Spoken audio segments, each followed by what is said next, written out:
For over 30 years, HBCU Image has been more than just an apparel store. We've been a movement, a statement, a legacy. We celebrate the pride, the purpose, and the culture that make historically Black colleges and universities legendary. Whether you're a student or a lifelong supporter, our gear lets you wear your HBCU story with confidence and style. Because when you wear HBCU Image, you're not just wearing clothes. You're wearing culture. You're wearing pride. You're wearing purpose. HBCU Image, a Kenny T's company. From cancer care to accidental injuries to cardiac care, we all know that there are times that you can't control what happens in your life. But with Globe Life Family Heritage, you can be prepared to weather the storm when it comes. Call Dr. Beverly Eagle Rogers at 877-300-8269 or visit the website at globelifefamilyheritage.com. With over 25 years of serving communities, Dr. Beverly Eagles Rogers is here to help you and your family through difficult times. Dr. Beverly takes pride in Globe Life being one of the few companies that returns 100% of premiums to clients that stay healthy. So for more information, call Dr. Beverly Eagle Rogers at 877-300-8269 or visit the website at globelifefamilyheritage.com.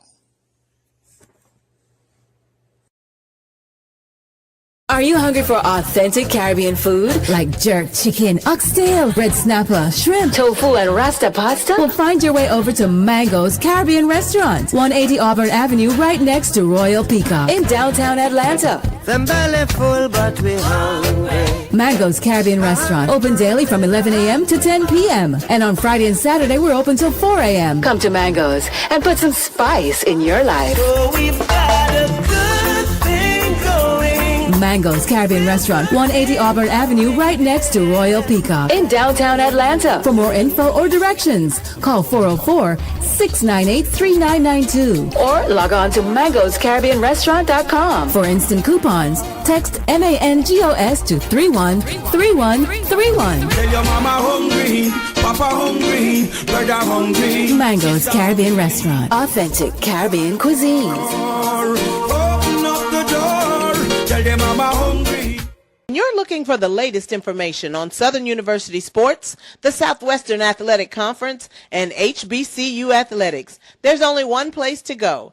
Tune in to the Carlos Brown Show, exclusively on the Black College Sports Network.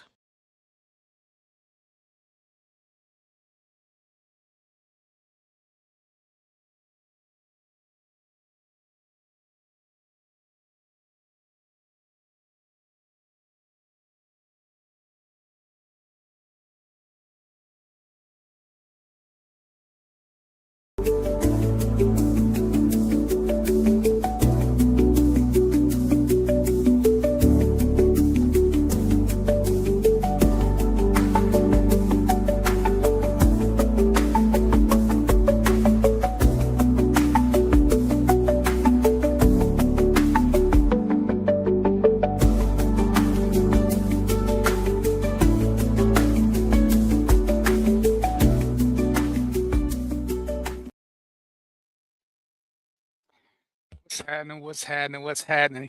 You almost caught me slipping. It's April Fool's Day and I almost messed up.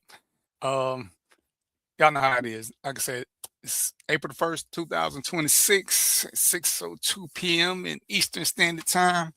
And the reason we call this show Random Thoughts with DVP is because I had a whole plan, but Mark he stopped stealing cars for a minute and he done he done kidnapped a guest.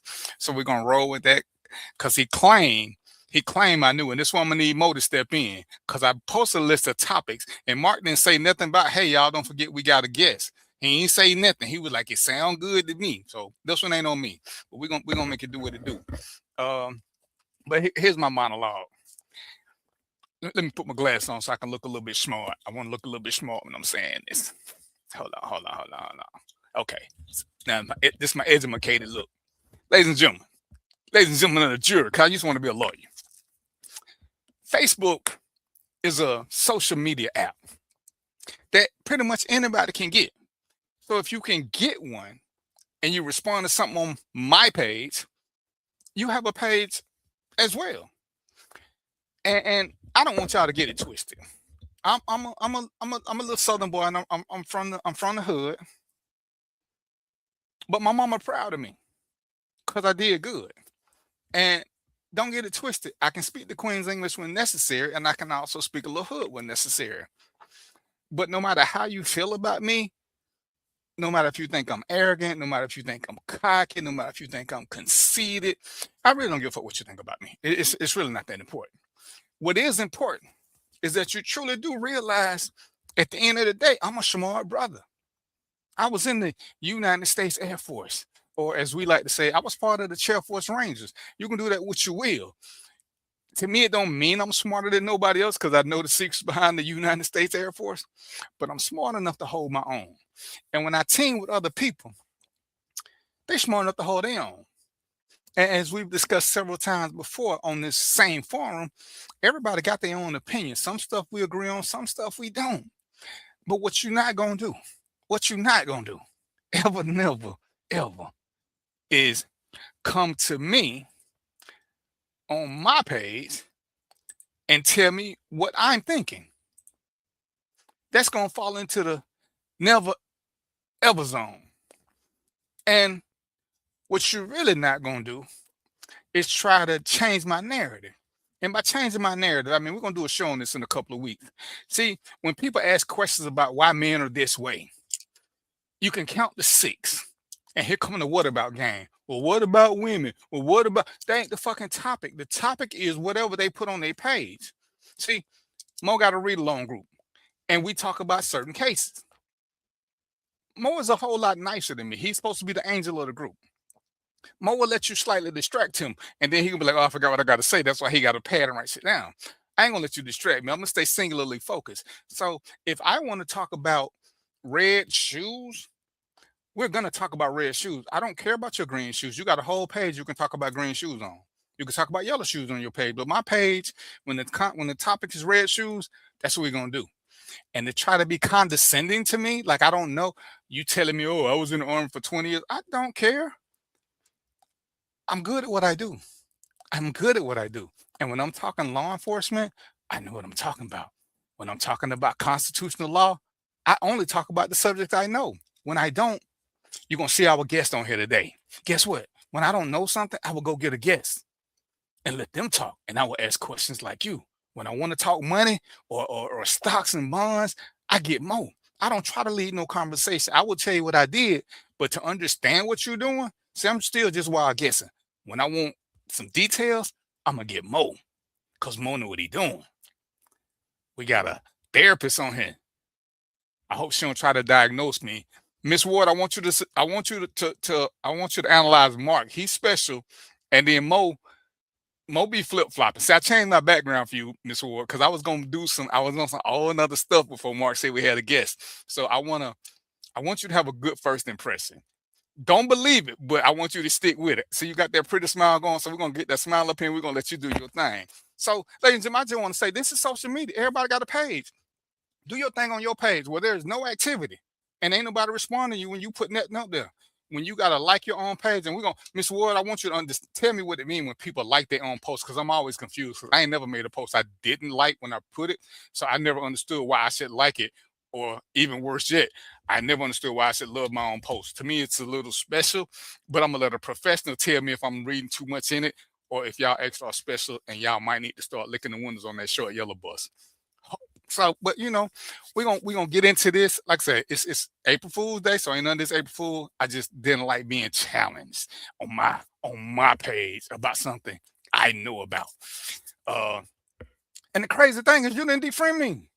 If you don't like what I got to say, you got choices. Scroll, unfriend. I ain't gonna say no thing. So why'd you leave me? Please believe I don't care.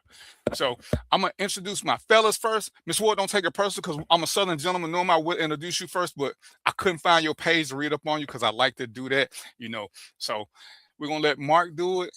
And oh, Miss Ward, this I want you to do too. Mark got a clock that ain't worked in like 27 years. And he's an electrician, and he won't even get batteries for it. So we want to know what that's called. Is he stuck in time? Because the clock low, so we know he can reach it. It's low. So, but so we're gonna put your professional expertise. We're gonna put it back early. So first, I'm gonna bring Mo along so he can tell us a quick little something about his read along stuff that he do on Sundays and how y'all can sign up for that. And what's going on, brother? Hey man, first I gotta say, I like your background, but today, how you coming off the top? You need to put the devil and the angel fire back up there. You need to put the angel fire and the heaven back up behind you, man. Because we got guests. Mo, don't do that. We got guests, brother. We got guests. Come on, we gotta act. Don't act like the Adams Family now. Let's act like we all of one accord. Let's just pretend, Mo. Pretend. All right, so this is why we can't ever have company. So So we're if anybody's interested, we are well into the Read Along Club reading. We're reading The Good, the Bad, and the Blue. It's a narrative on policing in America, an overview of police brutality. And we have finished about a chapter and a half, so we're not that far in, but if anybody wants to join, there's an email right next to my name there, readalongclub@gmail.com. Send me an email. I'll integrate you right into the program. The last time we meet on Sundays. We meet on Sundays around midday, depending on where you are. And the last time we met, we had a good discussion about we had a good discussion about Eric Garner. We watched his video, and then we had a discussion, and we also read about him. So that's part of what we're doing with the program. We're trying to read, watch the video, and have some discussion. So if you want to join, there's an email right there next to my name. Send me an email. I'll get you integrated into the program. I think we got about 3 seats open right now. But even if you don't make those, I'll put you in the next program. Done. It is readalongclub@gmail.com, right? Yes, sir. Okay, I want to make sure I put the right thing in the chat.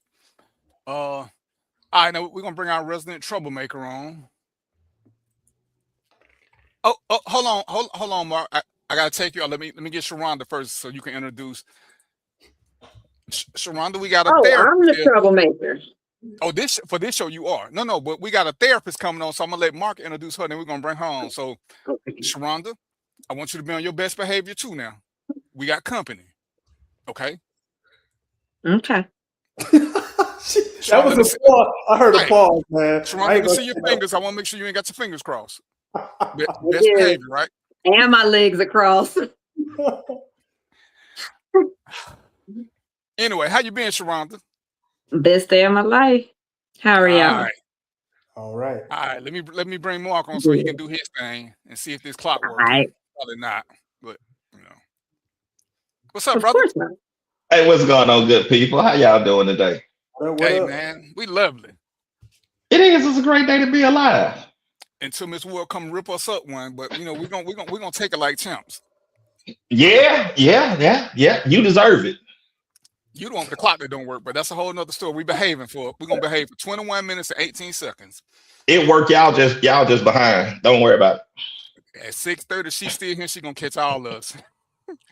Hey, but one thing before I bring her on, Mo, it is a good thing. I enjoy your read along on Sundays, man. And Sunday was definitely great having Muhammad's mother there speaking. So it was actually pretty good, man. Looking forward to another one this week as well. Yeah, good discussion. And when DVP and Joe are there, the learning is off the charts. You get to learn a lot of stuff. So I completely agree. I apologize. Hey man, if you don't send that wasn't no. I'm just saying, because I wanted to be there, but by the time I realized it was Sunday, man, if I don't get reminders and an email with the link, man, mama, hey, I'm like you. If it don't pop up and tell me something, because brother, I want to be there. I like it. I liked it. So yeah, it's all good, man. It's all good. All right, well, we was gonna introduce Miss Ward, but I think Mark scared her off. No, I can go ahead. Oh, she dropped off. Let's go. I was gonna say, Mark, what you do to her? You scared off already? I wouldn't do that. We ain't even started yet. So go ahead and introduce her. Why Mark frozen like that? Mark Frozen, boy. He like what? Ain't that a movie? Frozen? Don't do that. Let it go. Don't do that. Don't do that. But could you hear me? If I was frozen, could you still hear me? Hey, well, I'm gonna bring on Sadaka Ward. She's a mental health therapist, and she has 25 years of experience. She's an amazing person, and she has a great program for people that she's started that gave me the interest to bring her on the show so she can discuss it more in detail and get some people involved. So other than that, I bring up and let her tell all the other good stuff about herself to everybody on here. All right, so Miss Ward, you ready? Give me the thumb. So you know what I'm saying? I'm finna bring you on. You're gonna share that pretty smile with us. You can get to analyze everybody but the host. Everybody but the host. I'm the host now. Don't let these other ones fool you. That's who need the most help. All right, so here's Miss. Go ahead, Miss Ward. Tell us who you are and what you do. Sadaka Ward. I am a licensed clinical social worker, meaning that I do therapy. I diagnose and treat mental illnesses, and I do a lot of things in addition to doing therapy. So one of the things that Mark wanted me to share with you all was a program that I started called See You Next Week. We can talk about that a little bit later. But I also want to clarify that Mark was gracious in doing my introduction, but I actually have 28 years in this field. So my years count. Well, I told him he don't have a battery in his clock, so sometimes he get his numbers confused. So hold on, but don't cheat. You can tell us a little bit about your program now. We got old timers. We don't remember stuff 20 minutes from now. Not a problem. I didn't know what the layout of your program or things were for today. I hear that you have changed your background. You got rid of the angel and the devil, and you're quite concerned about me analyzing you. You ain't so pretentious like that. First of all, it's just the hot and cold. Don't let them fool you. I'm the nice one. It's hot and cold, but I was going to be nice for you. I'm trying to make a good impression. Thank you very much. I appreciate it. So I have a program called See You Next Week. And See You Next Week is a short-term cognitive behavioral therapy program. So through my foundation, the G.A. Bello Foundation for Wellness, we stand in the gap in a lot of different ways. We stand in the gap between the community and the government, where local resources drop off, government don't quite pick up. There's not enough family in order to step in and do some things. We stand in the gap. So that's what the nonprofit does across the board, the foundation. One of the programs is called See You Next Week. See You Next Week, again, short-term, 6-week cognitive behavioral therapy program. And you can get therapy for as low as $20 per session. Why are we doing that? It's kind of an introduction to therapy. A lot of people are in need of therapeutic services, don't know where to start, don't have health insurance. Even if you have health insurance, your co-insurance is really high, deductible is ridiculous. And if you don't have health insurance, you can't pay $275 for your sessions. Lots of reasons why people end up not going to therapy. So through See You Next Week, we offer you can have up to 6 sessions with a licensed therapist, and it's for some of the more basic needs. So this is not your severe mental illness. These are, depression, anxiety, you're having a breakup, difficult parenting things, stressful work. Your first level of mental illness or mental health problems is what would be appropriate for See You Next Week. How do they sign up for that? I'm about to text it to somebody right now. I'm gonna put it in there. Yep. Feel free to text SYNY for See You Next Week. Text SYNY to 646-385-5718. I also have a link to schedule a consultation that I can drop in the chat.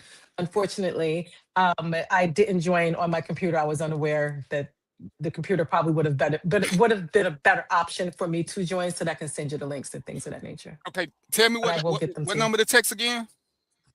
646-385-5718.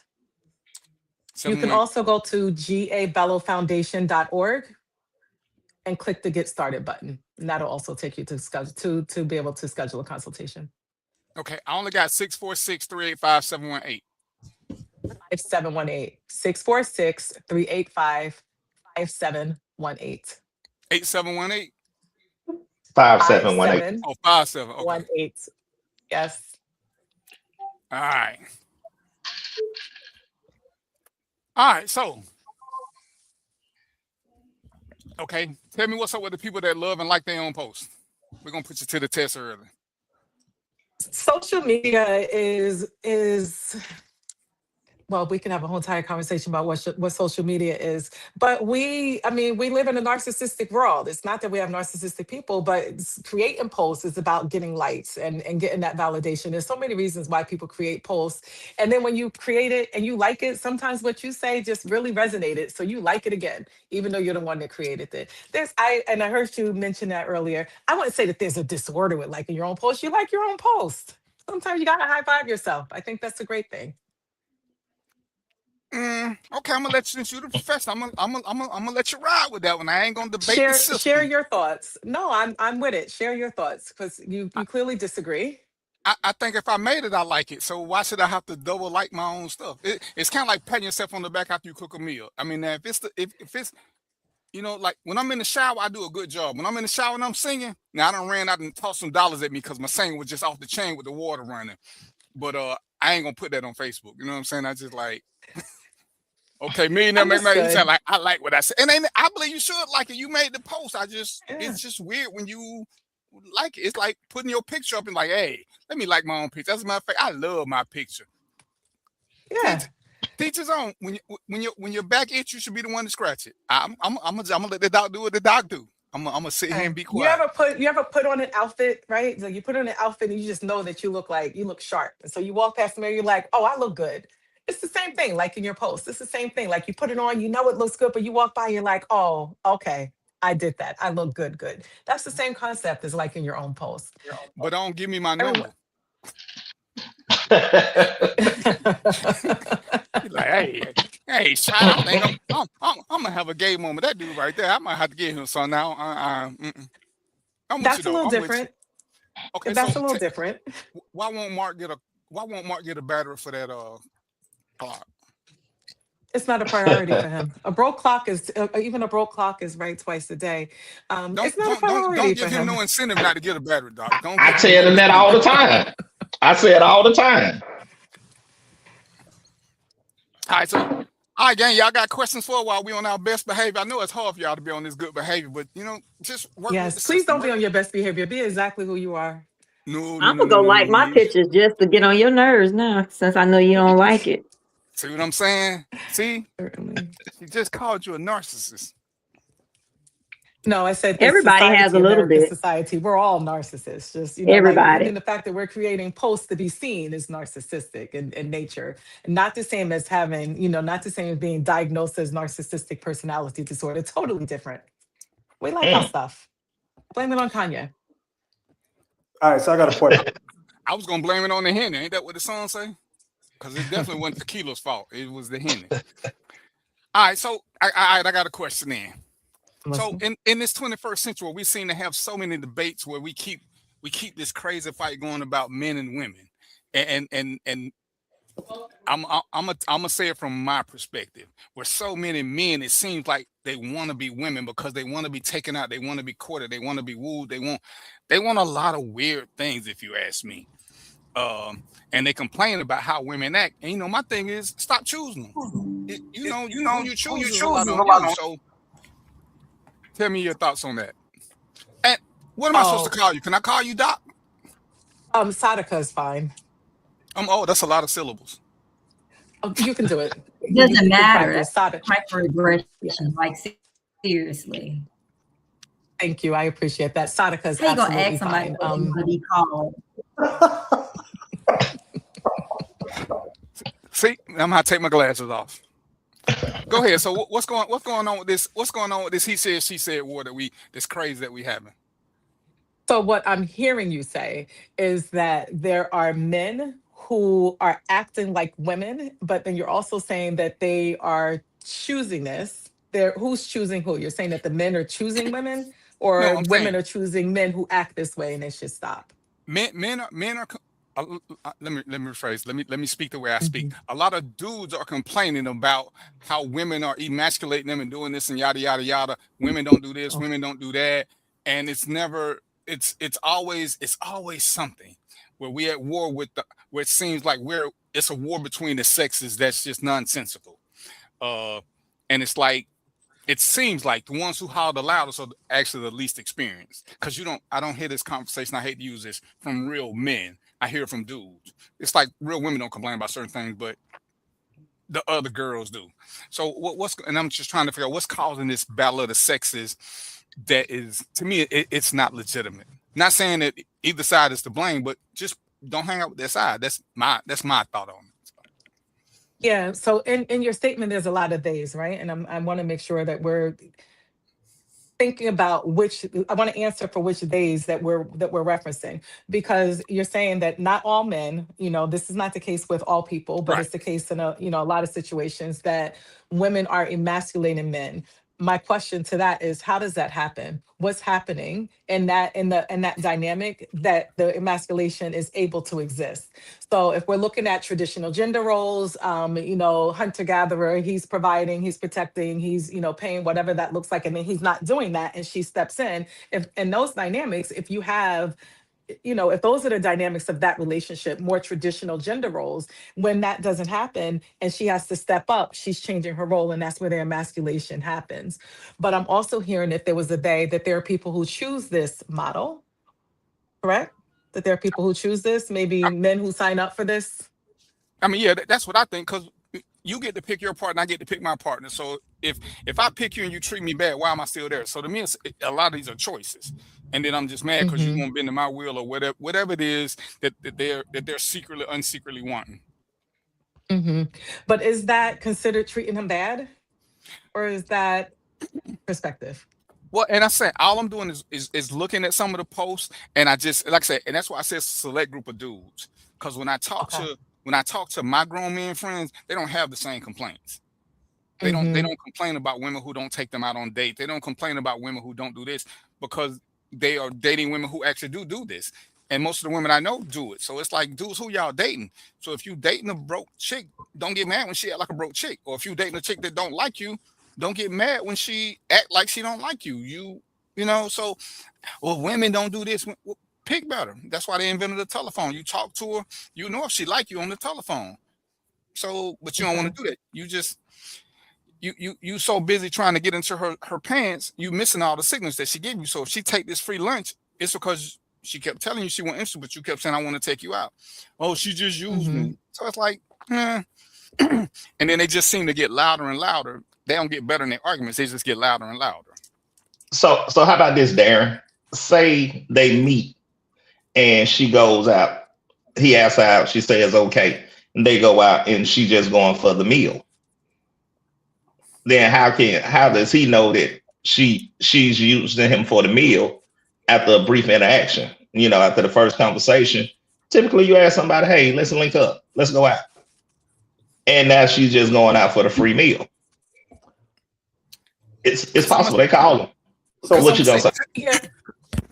So that is the thing that's happening, right? Where people are dating for dinners, without a doubt, right? It's just modern day prostitution. Is absolutely trading that happens, and we know this. So I do agree. If you have a brief interaction, what meal are you providing? Start small. It's a brief interaction. You want to link up? Hey, let's link up. Why can't you go for coffee? Why can't you go for tea? Why can't you go for $1.50, hot dog at Costco? Can it be something that, so that it's not such a huge exchange that you put out all of these, dollars for this meal, and that's the whole reason why that person is there, is to get this dining experience? Can you change that, and so that it allows enough time to learn that person, to see if they like you beyond that dinner? Yeah, no, I got a jet set, so I'm the man. I got to come with it. Let you know what I'm all about. That's why. Yeah. But see, and that's Understood. why I say, when I have the phone conversation, a phone conversation would do all of this before you decide to go out. You're right, I don't like coffee, but I will go on a coffee date, because they got orange juice at most coffee shops. But why not have a conversation? When we had a conversation, if the conversation is good, now we can link up. But if we can't talk on the telephone, what's the purpose in wanting to meet? And that's what I say. It seems to me like the guys, they're so busy on wanting to get to the sex portion, they miss all the other little clues. Because I keep asking, example, I meet you, I say, hey, I think you're cute, let's hang out. You like, I'm not really interested. It's like, well, let me take you here. He's like, I'm not interested. And one day I'm gonna catch you when you're hungry, and I'm gonna be like, hey, just let me take you out to eat. And you say, yeah. You done gave me 6-7 no's. So now when you finally go out to eat because you really are hungry, I'm mad because I want you to do more than eat. When you done told me before, I don't like you like that. But if I'm gonna keep asking you for meals when you go home, what are you supposed to do? And it's like if you have a conversation on the phone, move beyond texting, then you could get some of this before you even got to the first date. I mean, that's just my personal opinion. Yeah, even that, because and we're saying date, but then I'm also hearing link up, right? And those are two, those have to be distinguished. Which is it, a link up or is it a date? Because if it's a link up, a meet and greet, you met her, quick little conversation, or y'all met each other, quick little conversation. That's now you want to link, and see whether or not there's some chemistry there or whatever. That should not be this big elaborate thing. That needs to be, a walk. It needs to be something that allows for conversation. Something that's not a heavy investment, unless you just have it like that. Now, if money is absolutely no issue and dropping $300 on a meal is like dropping 15 for someone else, have at it. But if you are doing all of that to drop this money on a meal and you feel a ways because she doesn't like you, then you missed the step. You missed the step of engagement to see whether or not there's any chemistry or desire beyond the meal. Now, after you get that quick little link up, y'all have your coffee date or whatever it is, you get to that next level. And now maybe it's something that's more elaborate, something that's planned out, something that takes more time. Still doesn't have to take a lot of money. Let me answer the brother's question. I heard you make a comment that, that you're the man and you have to show her, that you got it. Because there's the phenomenon of being the brokey, and nobody wants that. But who are you dating? You know what I mean? Like, who you dating? Like, if you want someone where your value is tied to how much you can provide, go right ahead. You understand exactly what it is. But if you don't want your value to be tied to this high dollar amount, why are you presenting with that? Mhm. Well, now it's a situation now you're competing with social media, where you see the post where the women say Cheesecake Factory is beneath them. You can't do 2 for $20 at Applebee's. So if you definitely have an interest and say, hey, I want to go out, then they're expecting more. If you ain't giving more, then it's well, he can't do this. He don't show me that he's a leader. He don't show me that he's a provider. So how do you move in situations like that? Yeah, find your tribe. Yeah, Find your so tribe. If that is not something that you want to do, if that's not who you are, and and you have to show her this, but you don't have the ability to maintain it, and that really just isn't who you are, why are you taking that person out? Now, if you're taking them out and the goal is to get to the sex, as I've heard, if that's the goal, well, then now we have a fair exchange. Go ahead, drop the $300, $600 on a meal, and maybe she'll give you some. But lead with that, if that's what it is. Mm-hmm. And I think when we're talking about modern day dating, I think people do lead with that. Right, more often than not. We just act like that's not what it is. And I think, and again, it's who's doing it. Because I think a lot of dudes overextend themselves because they try to lead with money, and a lot of girls, a lot of girls who ain't about that, who really can't do it, they have these extra high demands. Because again, as you said, it's pick your tribe. A lot, date. Because I truly do believe you should date within your economic range, your financial range. Some women are cool going to Burger King, some ain't. You got to figure out who is for you. And it's like them Instagram models. Don't talk about Burger King now. Right. But I'm saying, I don't want to yuck their yum, but there's levels. Exactly. But Can it be Five Guys? Yes. Most of these dudes, they love the Instagram model. You got to compete for them because they got a whole lot of people. You don't want the average girl because she's beneath you, even though your financial status says everybody's beneath you. But because if you got to complain about what you spend on a date, because to me, dating is almost like lending money. You just got to expect that you ain't gonna get it back. So don't go on a $200 date if you can't afford to come away with nothing but a meal for a $200 date. Stick to something that you can afford. So if nothing turns out from it, you good. Don't lend your friends $50 if you can't afford to lose. To me, it's the same exchange. Do what you can afford. Yeah. So I think that's a guy problem. Part of that's a guy problem because I started off that way. I started off, every lady I went out, they got an A right out the gate. You are at the top, baby. I'm treating you like queen, this and that. It wasn't until I figured out, after I went broke, I was like, okay, everybody getting a C. Start at the C, and you can go down or you can go up. And that's when things got better for me. That's where I figured it out. And like I said, and you got to know where you at. part of it. Yeah. I think, you know, and is the interview process. I think everybody likes to skip the interview process to find out if this person is your tribe. Or do you guys have anything in common other than being the opposite sex? Is that the only thing?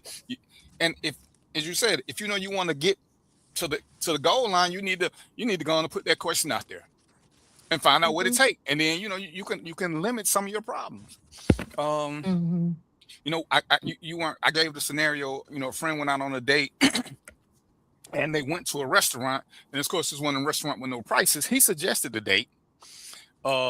She got a meal, 2 drinks, he got a beer. Well, the tab came up to almost $100 because the two glasses of wine she got was actually $25 a piece, but it wasn't printed. But it was his idea to go to this place, so I blame him. He asked her to cat. And, you know, she thought it was too much. So initially she said, hey, well, let me give you something on this. And he was like, nah, I'm good. But the next day, after he didn't get none, he asked her to cash out him the money. And I was like, that he picked the place. He shouldn't have went there. You know, even though she agreed that the wine was overpriced, I believe I shouldn't take you nowhere I can't afford. And if you order something I can't afford, I need to stop you. Hey, listen, how much is this? Because I want to know how much everything is. So just don't go to no restaurant asking folks how much stuff is. Yeah. Hey, if you get a $25 glass of wine, it's gonna be some problem. It's gonna be some problem. But see, I already know. But I ain't gonna be that dude no way.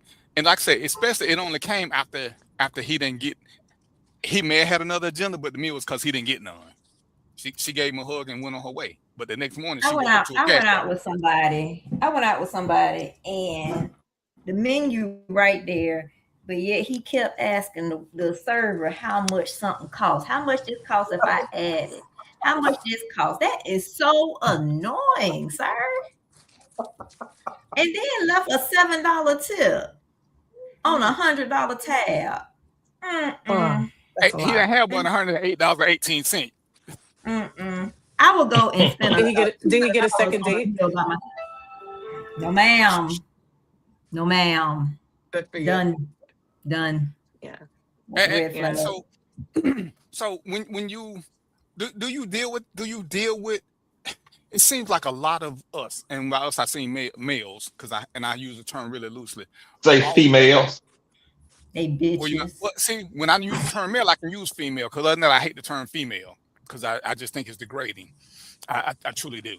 And I hate to call these lames men. I like to call them dudes. Do you see where a lot of dudes, do you think any of it has anything to do with mental health, but the way they perceive stuff growing up? Because it seems like we love to blame everything on being raised by single mothers, which to me is a flex, because if you were raised by a single mother, then you should know the struggle of a woman. So why are you perpetuating this struggle, and why don't you like women? Because it was a woman who actually got you here. And it's like, why do you hate women so much unless you hate your mama? And I try not to go there, but it's like I'm partial to single women because I know what my mother had, and I've done more for single women than I probably should, because I know how much she did for me, and she had to do her own. But then when I hear guys talking about, oh, single women, they ain't shit, they doing this to boys, they making boys soft. But when you look at the sports, most of the guys in sports come from single parent homes, whether we like it or not. Most of them do not have a mother and a father, and a lot of them have a mother and a bonus dad. But we want to ignore reality to fit our narrative and say, oh, it's Sharonda's fault her boys like this, because if she'd have had a man around, they would. And it's like, how y'all get this? But why do these guys dislike women or hate women or just anti-women so much? So that Yeah. question. Oh, okay. Go ahead. Oh, No, I go just want to comment. This is a comment for your question, DVP. My blueprint for how to treat women came from damaged brothers, uncles, and cousins. Dad wasn't in the picture. So not that it's an excuse, but no training at all. Had to figure this out on the fly, right? On the job training, boy. Worst way you could do it. No guidance at all. So I just leave that out there.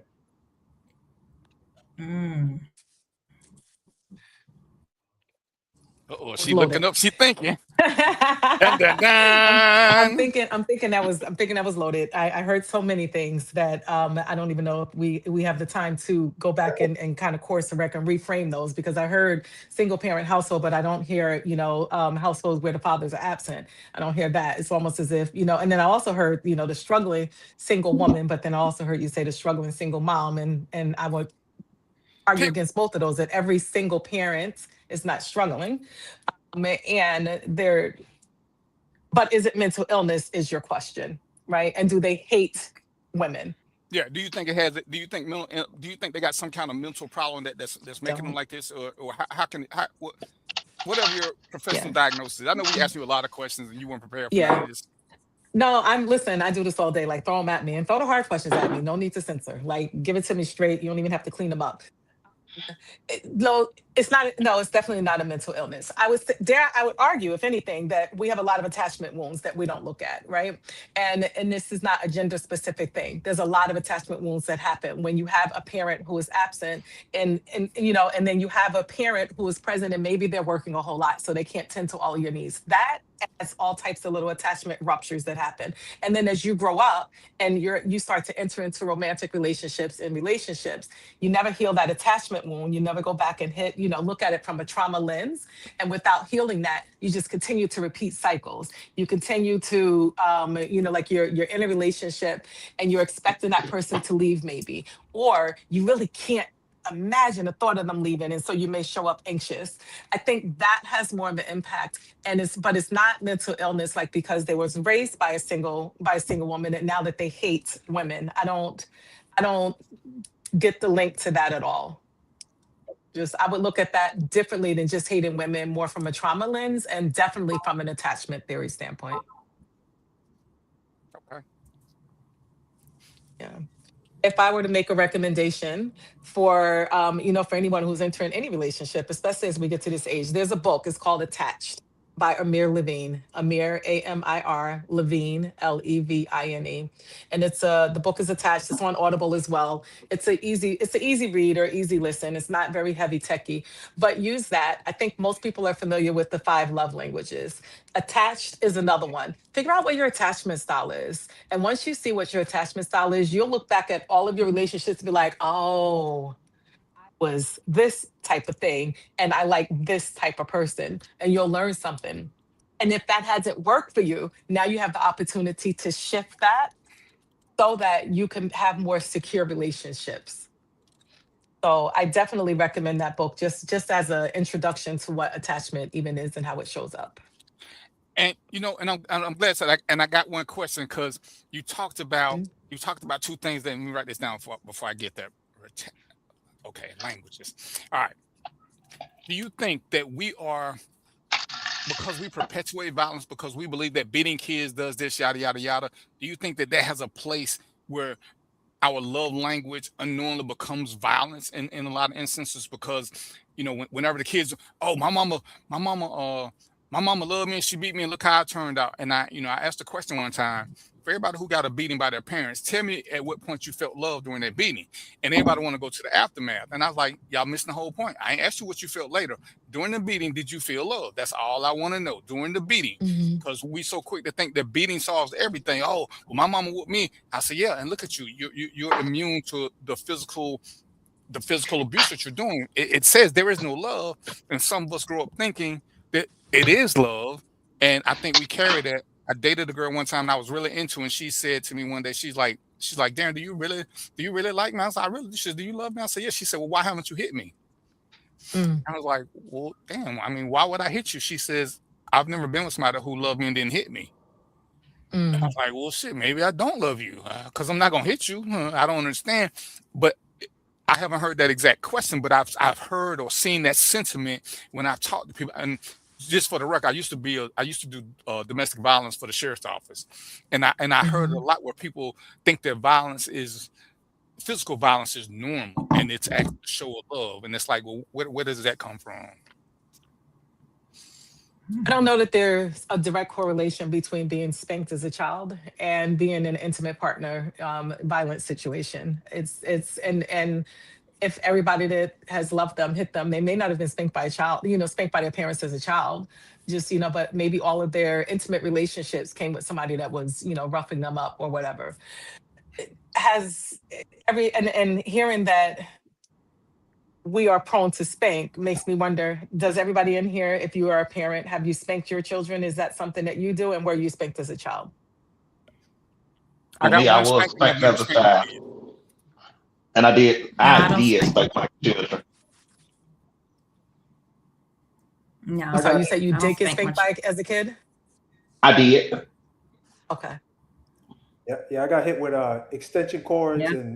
and bed lats, and I don't have any kids, so I got spanked one time, and I've never spanked my kids. Okay. I got my ass Yeah. whooped, but I don't spank my kids. Mhm. Okay. Mark, do you spank your children? Or I did did. you? I Hopefully, did. yes, hopefully not at this age. Okay.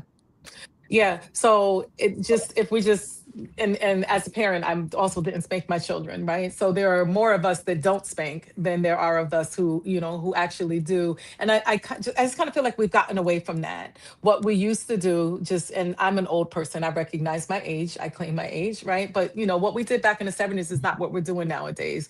Gentle parenting is a thing, and now we get blamed for that too, with gentle parenting, getting down on your child's level and having a conversation and saying, Timmy, tell me what it is, that has you upset that you spilt the milk on the floor. We're doing that with our children. And I feel like we've gotten away from that day when Big Mama could take a look, she just look and they just automatically shut up. It's just, and I know in my household, I can't say it a million times to my child, don't touch the thermostat. It's still gonna get touched, and it's okay. It's okay. So I feel like there's been a shift, and we're getting away from that, especially in the day and age of social media. People are talking. They're doing parental alienation. They're talking. They're saying that there's another way. They're breaking those cycles. They're bringing it to therapy. They're looking and saying that what happened to me, I may have made it as an adult, whatever made it means, but I'm not going to do that to my child. And I feel like we're definitely have gotten away from that in a lot of instances. And who knows, maybe it's defects as well. You beat your child, you might lose them. Who knows? But I feel like that's shifting a lot, and it's not as prevalent as what once was, where it was championed that, okay, you just beat him. You don't even hear parents, the circles talk about that anymore. Like, okay, no, I beat him. It's almost a dirty little secret, whereas it used to be the thing to do. Okay. Yeah, and it's and to me, there's a difference between getting a spanking and getting a beating.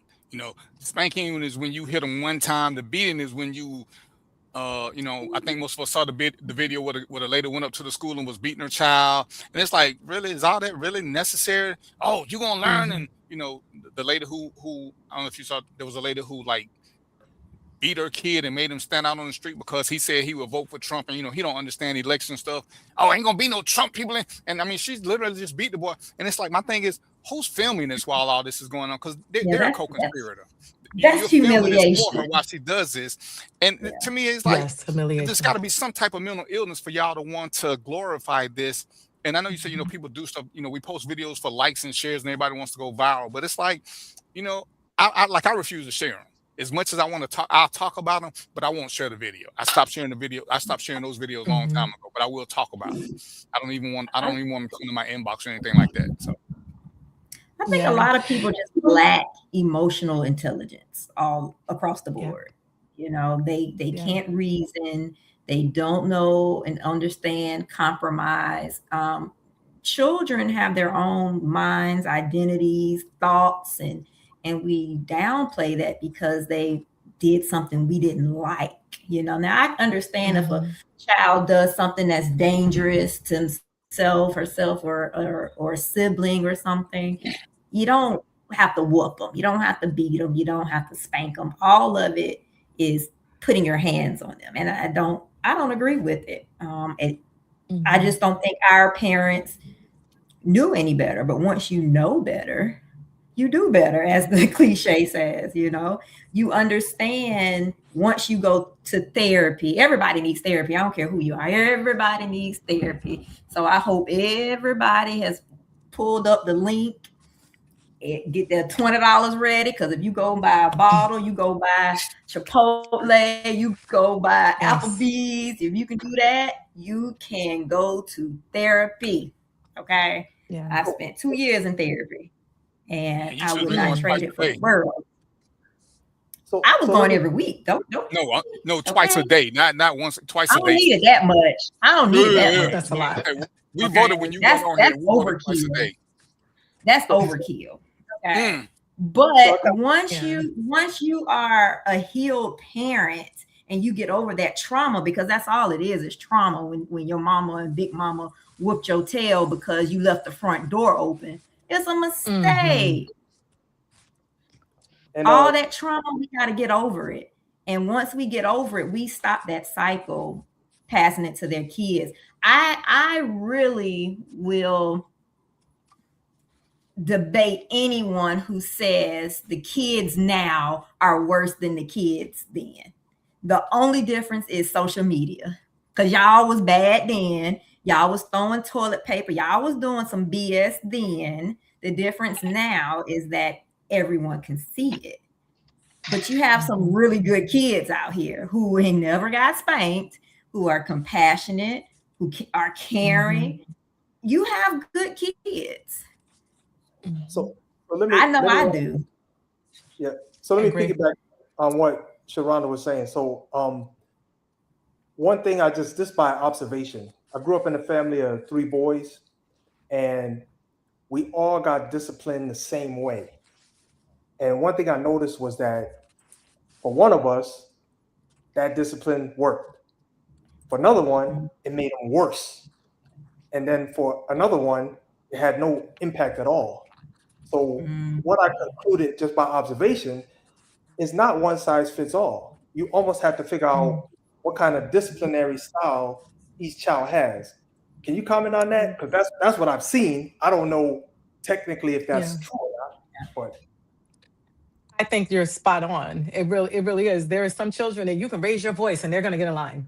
They're never going to mess up again. Just right. They're going to get in line. And there's some that you can raise your voice, you can take away their privilege, you can do all of the things, and and they're still going to continue to misbehave. It really is. It's the personality. And just like you don't deal with everybody that you interact with one way. Who are they? How do you approach them? Are you laughing more with this one? Are you more stern over here? Are you more directive in this relationship? It's the same thing when we're parenting our children. They all have different personalities, just like they're not all going to like chicken. You have to give each what they need in order to get the desired results. And even then, they still might do whatever they want to do because they have personality and free will. And I think part of what was said is, I think this generation, the older people, the one who still had the village, we're better at communicating. And it's like one of the examples you gave. Some kids are they're so programmed to want approval. All you gotta do is raise your voice at them. And you got to know your kids. And some of them, you do have to go ahead and put the beat down on them but you got to know your kids. It don't work for everybody. And if you don't know your own kids, like, one of my kids, you could take every electronic toy away from him. Well, he already likes spending time by himself, so you really didn't do nothing. The worst thing you could do was make him have to interact with people. That would be punishment enough. But go in the room and cut the lights off. Oh, he in heaven. He's in heaven. The other one, if I look like I'm upset about something, what's wrong, Daddy? What I do? And it's like you just got to know how to deal with them. And I think we get so caught up in wanting the one size fits all, and we're not going to drift, but I tell people, I think the biggest part of that was the crack epidemic. When we grew up, we had a mother who was more than double our age. She wasn't 16 or 17. And so we had a grandmother who was 40, 50 or plus, where when that crack epidemic hit, we had mothers who were 15, 16 and grandparents who was 30 and 31. And that we lost that whole tribe thing. And a lot of it is, as McMath said, a lot of it was slave master mentality. We thought we could beat you into love, beat you into, mold you into something that didn't work. And, I'm not knocking anybody, but Sin says, I'm a believer that ass whoop generation is much better than these gentle parented children today. And even in the ass whooping generation, everybody didn't get an ass whooping. Or maybe they only got one. It wasn't a regular thing, because it's like, how many times can you do it? You know, once you beat somebody so many times, they become immune to it. Most of the boys I know who got beat more than once, well, I would look at my prison population. They got multiple beatings, but after the second one, none of that hurt anymore. You know, it's just not hurting. And so they got that mentality. They're used to it. And I always tell people, I don't like it, because you're telling your kids, why are you mad at the cops then? If you think it's okay to beat your kid's ass, then you shouldn't be mad at nothing the cops do on TV, because the cops love your kids too. Then, according to the mentality that y'all saying, which to me, you got to realize how stupid that sounds. So it's like, where's that disconnect? Yeah. So, but I wanted to ask you another question.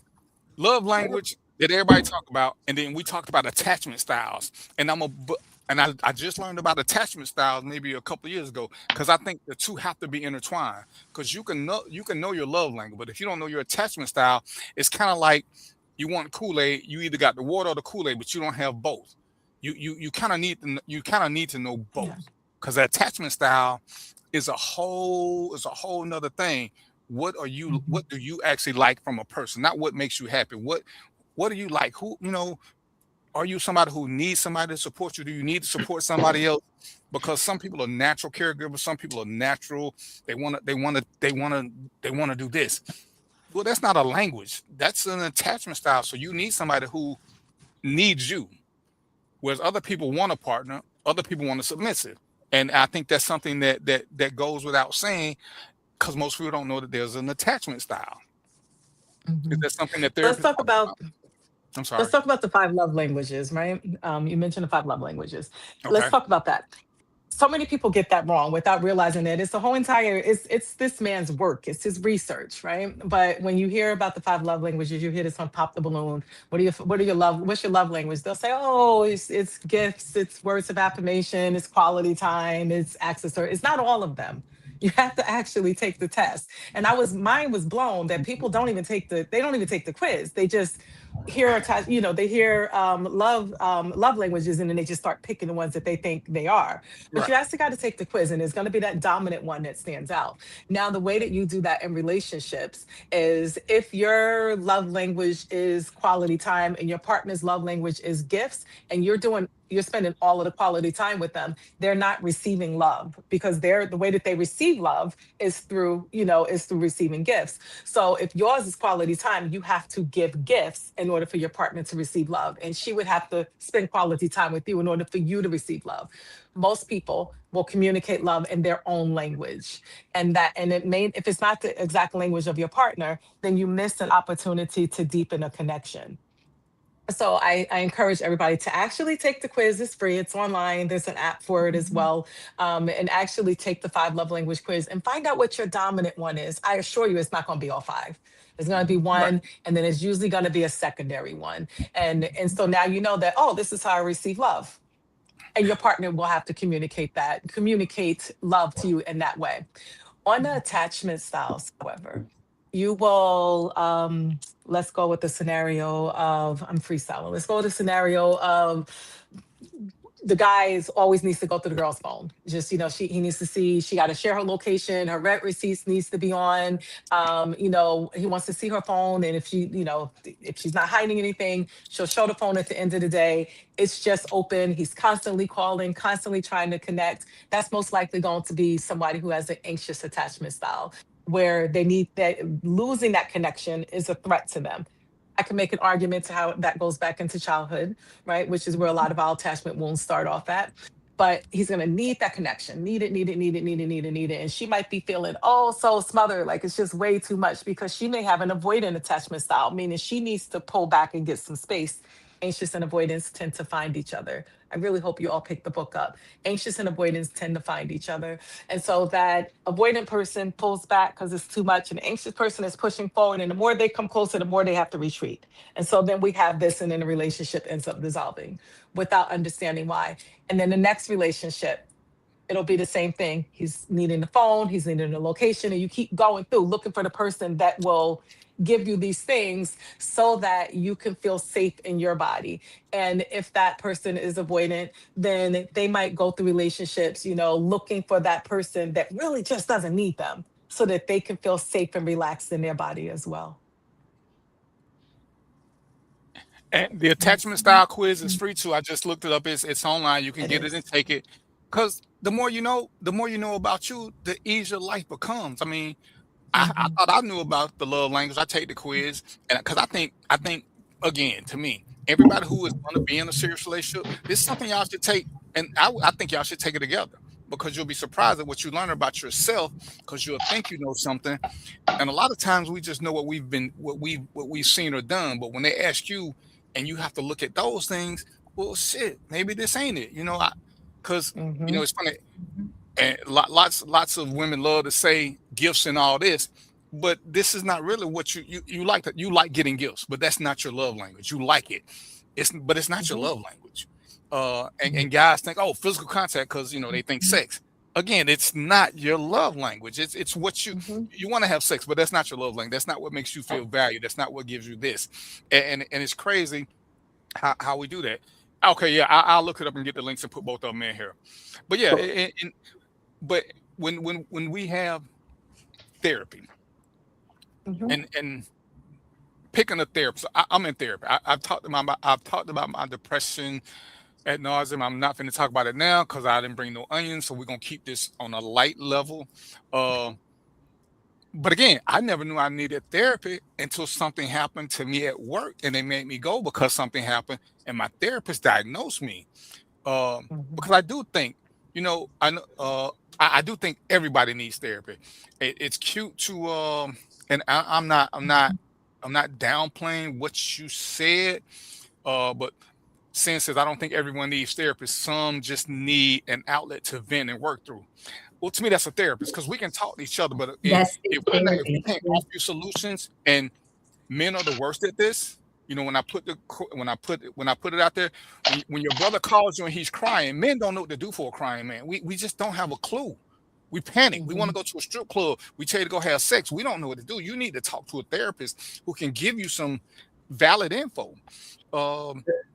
I think going to a therapist was probably one of the best things that happened to me. And I've been in therapy now, almost 10 years. And I've been through a couple of different ones, because sometimes, Lord, sometimes therapists are like people. Some of them ain't shit. But when you find a good one, you want to stick with them. But sometimes they move on, and then you got to find another one, which is a whole nother process. But I think we all need them.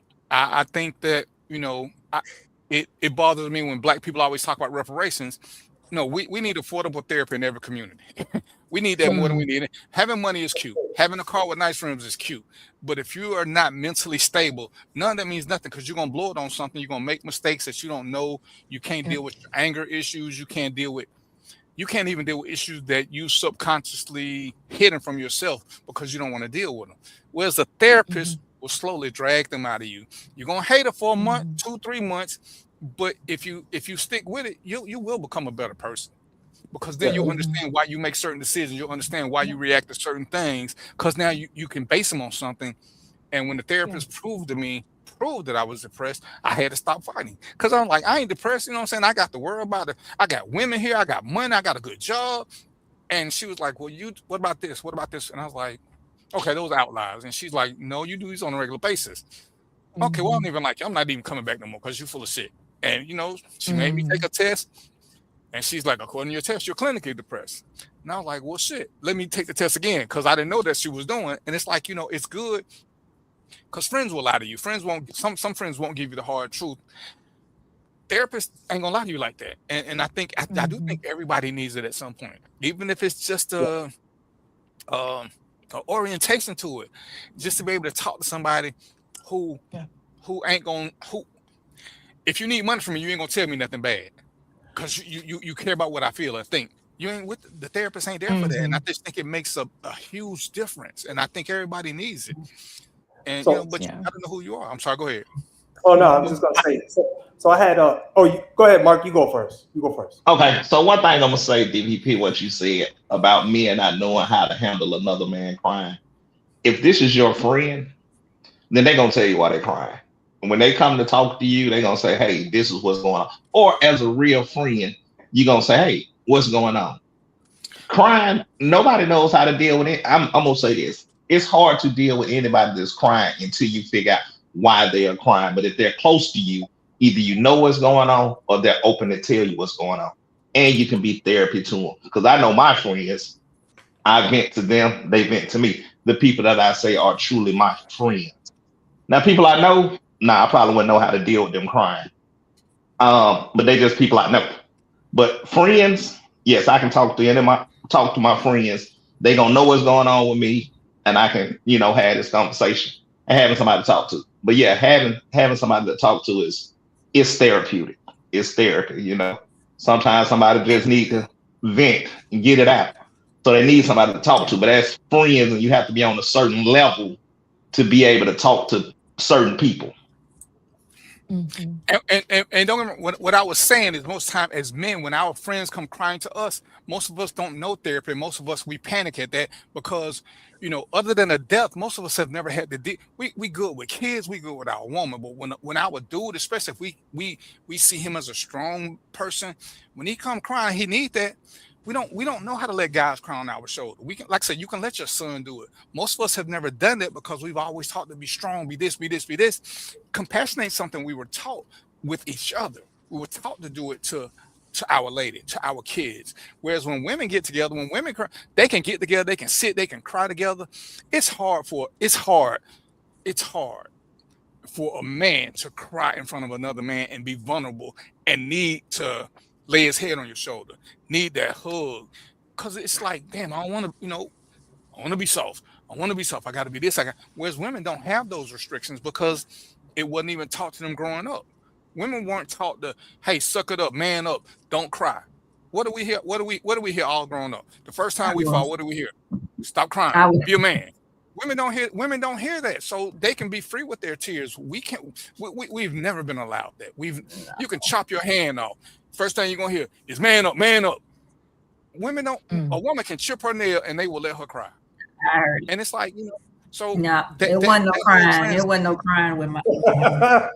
It wasn't no crying. Everybody heard the same thing. Mama, stop crying before I give you something to cry for. If y'all know my mama, she was very solution driven. Okay, so you cannot go to my mama crying about nothing. She gonna say, so what we gonna do about it? Like, it wasn't no crying, and that's how I am now. I tell people open and honestly, I am the best friend, but I am not a safe space. Because if you come to me crying, I'm gonna refer you to my therapist.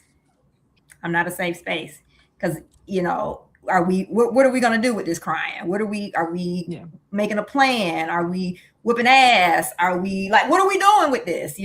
So if you're not ready for that conversation, don't come to me crying. I'm honest with it. I'm not a safe space. So, but that's just how I was raised. We weren't a lot of crying. So and that's the case with, and that's the case with a lot of Black women. Mm-hmm. Yeah. Go ahead. I want to quickly go back to love languages real quick and tie that into therapy because it was my therapist who brought it up and helped me understand that, yes, I know my love language. One, as we evolve, our love languages change. And so if my love language at 20 is not my love language at 27, okay? And also we often love people the way we want to be loved. That was not funny. That was not a joke. I'm just joking. We love people the way that we want. Okay, good. We love people the way that we want to be loved. And my therapist helped me understand that I was loving my spouse the way that I wanted to be loved, thinking that he was going to pick up on it and love me back that way. And that's where I made a huge mistake. Instead of loving him the way that he needed to be loved, and him in return loving me the way that I needed to be loved. And it took going to therapy to really understand that and break that down. So I am an avid supporter of therapy, and therapy comes in many ways. It doesn't involve laying on a sofa. Therapy could be going somewhere, breaking plates or throwing axes or something like that, as long as you have that outlet, as somebody in the chat mentioned. So don't box therapy in is what I'm saying. Yeah. And I want to, sorry, may I add, because I'm hearing, therapy and venting, and you can have a person, and that's not therapy, right? You don't go to therapy just to vent to your therapist. And I will agree that everyone could benefit from therapy at some point. Not that everybody has to have a therapist and stay in therapy all the time, right? Right. Because we just don't have the ability to see ourselves. But your therapist is not your friend. They're trained. They have at minimum a master's degree. In addition to the master's degree, they have a minimum of 3 years of direct clinical experience. They have, in the state of Georgia, they have at least 120 hours where they had to train underneath someone to learn how to even become a therapist before they took multiple licensing exams. They're trained to do this. They hear it. They know how to guide. They hear what you don't even know you're saying, right? And that's something that a trained ear can do that you're just not going to get with your friends. You can get solution focused sometimes, and so after we have the solution, what was the trigger? What was the root of the problem? Where did it come from? And that's the benefit is not let's just fix this now, but where did it come from that it was even here? That something was broken and we needed it to be fixed. That's the benefit of working with a trained therapist, as opposed to kind of just venting about your problems and getting some relief. There's space for that too. There is. And you can do that in therapy, but you're usually going to be doing more than that in therapy with the right interventions. Yeah, Exactly. so I add the best therapy. I don't know. So I'm gonna ask you if you would consider this therapy. I'm gonna call it therapy for now. Correct me if I'm wrong. But the best therapy I had was writing a book. I cannot tell you. It felt like I had on a 500-pound flak jacket, and by the time I finished writing that book, I went through a gamut of emotions. I had repressed memories that came out. I felt lighter. Felt like I was floating through the air. And got a whole bunch of dysfunctional behaviors and circumstances and situations, and tied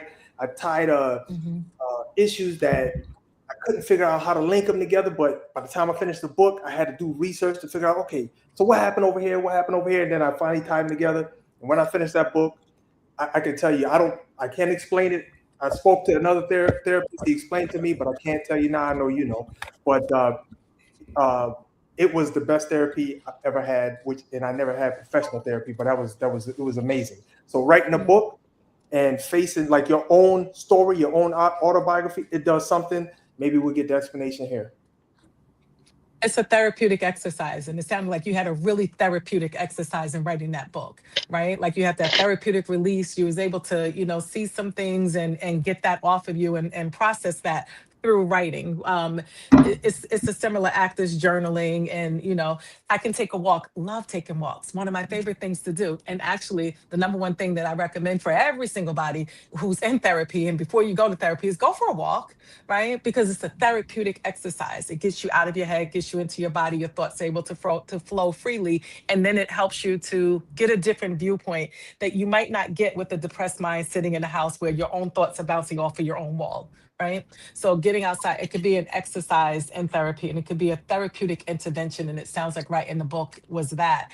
Now, writing the book and getting professional therapy, the therapist will be able to see things in those steps that happen, and not that it's dysfunctional or anything was broken, but they will see a different view that even as you're telling your story, you're too close to it and you can't see. That's the benefit of working with the therapist in the same, for that same exercise. It's kind of like you take that experience and you take it up to 10, because now it's like, wow, didn't even see that. And I've had these moments where I've seen myself and it pissed me off, right? Just, where something's pointed out to me and I was like, oh, I didn't realize that I was broken.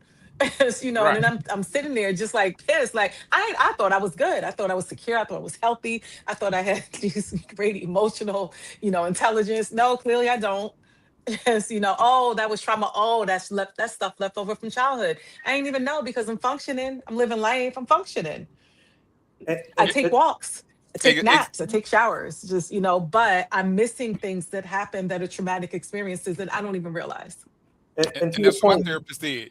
She was like, do you know what caused this? What caused that? Because they do listen from an external thing, and they're not caught up in our emotions. They're hearing it, and they can, and it's like talking to somebody who's attentive.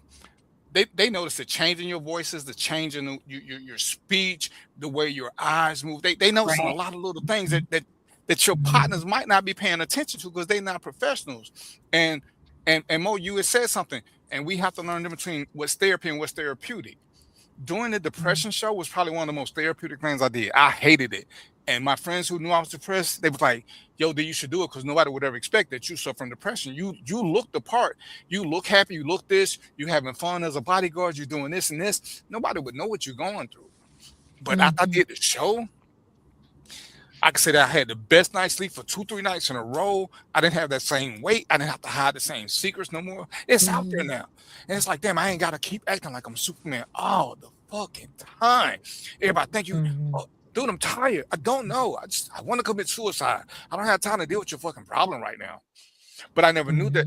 I never knew that I had, I wasn't suicidal. I didn't know I had homicidal tendency. I wanted to be hurt. I just wanted to do it myself. But she pointed out all the little things I was doing. It's like, well, shit. Whereas, I'm around a bunch of alphas. Oh, yeah, he's a hero. He ain't scared of shit. It wasn't that I wasn't scared of shit. It was just that, death would be glorious for me. And somebody had to point it out for me to stop doing risky shit. Because other than that, I would have kept doing it until I got pointed out. So we have to learn in between what's therapy and what's therapeutic. Lifting weights, listening to music, all those are therapeutic. They're not therapy. They're not diagnosing the problem. They making to me, it's like cocaine. You got over it for a minute, but it's coming back. It's coming back. But for that time, you over it. And I want to make a point that I'm sorry, I don't want to mess this up. Sadaka. Sorry. Okay, Sadaka is right, because when I wrote my book, it told me the what, but it didn't tell me the why. I still lost with the why. Why I was like I was. It told me the what. It's like, okay, I tied all these pieces together. I felt a lot better, but I was still like, okay, so what's all this mean now? I need the conclusion on all this. So yeah, you 100% right. What's up, man? Shadow is something. And I will tell you this, fellas. It's two things that I grew up that men were afraid of. And I've done both of them now, and I survived. Therapy and a vasectomy. And I hate to put them in the same category, but the streets always tell you those are the worst things for men to do. Don't go to therapy because it means this. Don't do this because it'll take away your manhood. Neither one of them affect your manhood. I can tell you, neither one of them. But we grow up with a stigma that not being strong all the time is a bad thing. And, like I say, ladies, hell, when I would go in the waiting room, when I had an in-person thing, there was always ladies. It was a lady before me. It was a lady after me. Until I went to the VA and started doing group therapy, I never saw 3 men. I never saw them. And you bring it up, nobody knows, whereas now, man, I got dudes in my inbox asking me questions, and it's really a good thing that men are more open to it, because if they see somebody who looks like them, who talks like them, who acts like them, they'll embrace it a little bit more. And we gotta kill the street knowledge, and we gotta be a little bit more open about it. Like I said, for years I never wanted to tell anybody about it, because even though I was in it, it still was a stigma to my group, because I'm around, play, man, don't nobody go to therapy but crazy people. And I was just thinking to myself, well, damn, I'm crazy. And I started dissing myself from people who felt that way. And it's like, why you don't hang with us no more? And I was like, well, shit, you call me crazy, dude. But they never knew I was that guy they was talking about. So it's like, once you say it, now I don't want to apologize. It's like, well, we just doing what everybody else do. And half of them came to me to find out how to get therapy. And I was like, but we got to put it out there. We gotta put it out there to make it where it's not a stigma. That's why I said, it needs to be affordable, and it needs, because we can't get it because it ain't affordable. That's what she started off talking about. It's not affordable for most of us.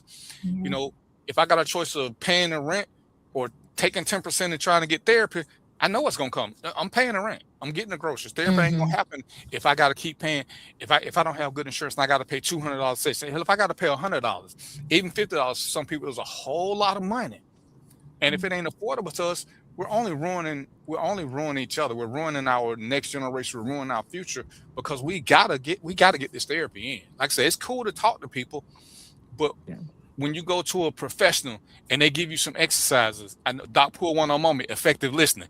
It's like, because I learned, what I heard you say was, because people would hear things and they would translate it, and you got to repeat it back to them to make sure that what you heard is what they said, because we'll say things and be like, oh, you know what I meant. Nope, I know what you said. So we gotta learn this. Hey, but that's one of them things I learned sometimes when people say something and I think it's conflicting, I repeat it back to them.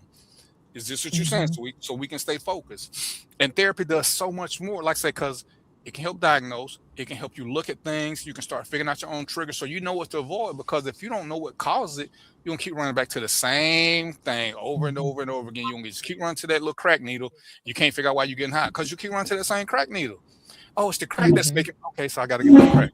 And these are things that your friend can't tell you, because Mark, sometimes even we talk to our friends, you know what we do? We still know our friends judge us. So we don't really tell them everything a lot of times. And I equate some therapists to being like bartenders.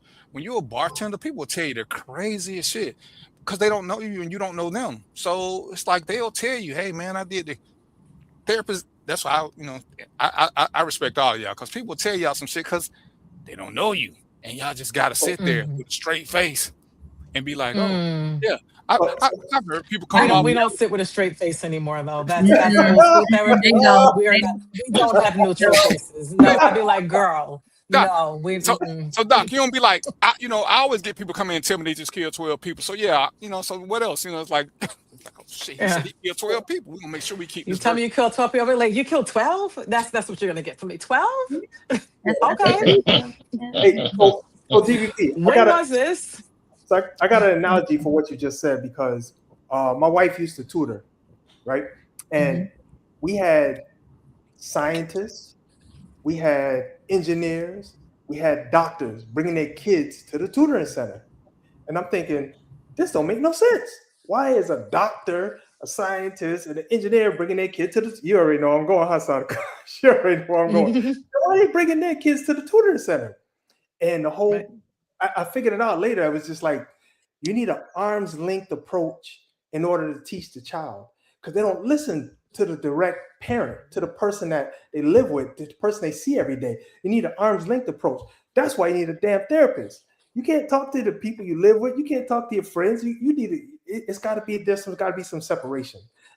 Is that right? I don't know. This is just no, you're right. There's too much noise, right? There's too much noise in those relationships. There's too much noise between the parent, and the child. There's too much noise that's happening, because after I tell you this thing about my upsetting day, you're still going to expect me to do the dishes. There's too much noise, so they can't hear it, in the same way. And having that neutral person, sometimes just to be able to say that thing, to be able to process it through, sometimes even so that you could take that information back to that parent or to your wife, or just like you're able to take it back so that they can hear it differently without the noise. It's learning that. Absolutely agree. Yeah, it was amazing. I couldn't figure it out, but yeah, thank you for the explanation. Yeah. All right, so I got two quick questions for you, Doc, and I'm gonna try to keep them focused. Now I'm gonna try to keep them focused. The first, what are you doing May the 6th? It's a two-parter. This one is a two-parter. Okay. I don't know that there's anything on my schedule right now. All right. Well, if you will, I'm gonna send you a friend request so we can stay in touch. We're gonna do a live show on May the 6th, and I would love to have you there, because I would love to do this and have you there for people, so we can do this, and I'll send you all the information. Give me the details. I will, and he just put in there that he want to do a live show on Godby Road. That's where we got a studio. He's trying to get me out of my natural element, because I'm not really a fan of people in person, because people do peoply things and they find a way to agitate my people bug. So I would love to tell me more about that. Did you really just oh damn.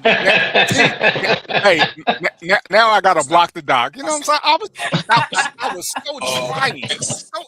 I was trying so hard. What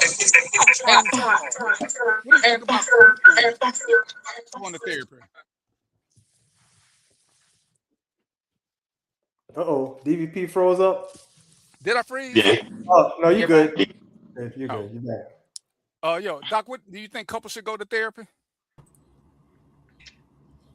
That's a loaded question. It is. Sometimes, You get paid for it. sometimes yes. Sometimes they should. Sometimes no, don't go. Couples therapy. Here's my recommendation for couples therapy for anybody who's considering it. I cannot be your therapist and then I see you and your partner as a couple because I am your therapist. There is bias there. So if you are going to go to couples therapy, you need to find a neutral person, ideally one who is trained in the Gottman methods, right? So and find a neutral person who understands that the couple is the client, not one person or the other. You two together are the client, and couples therapy does not at all mean that the goal is for you two to stay together. So when you're choosing to enter couples therapy, oftentimes one part of the couple is going to prove that it's over, and the other part of the couple is going to fight for it to show that it could work. And if those two things go into couples counseling, both people will be right.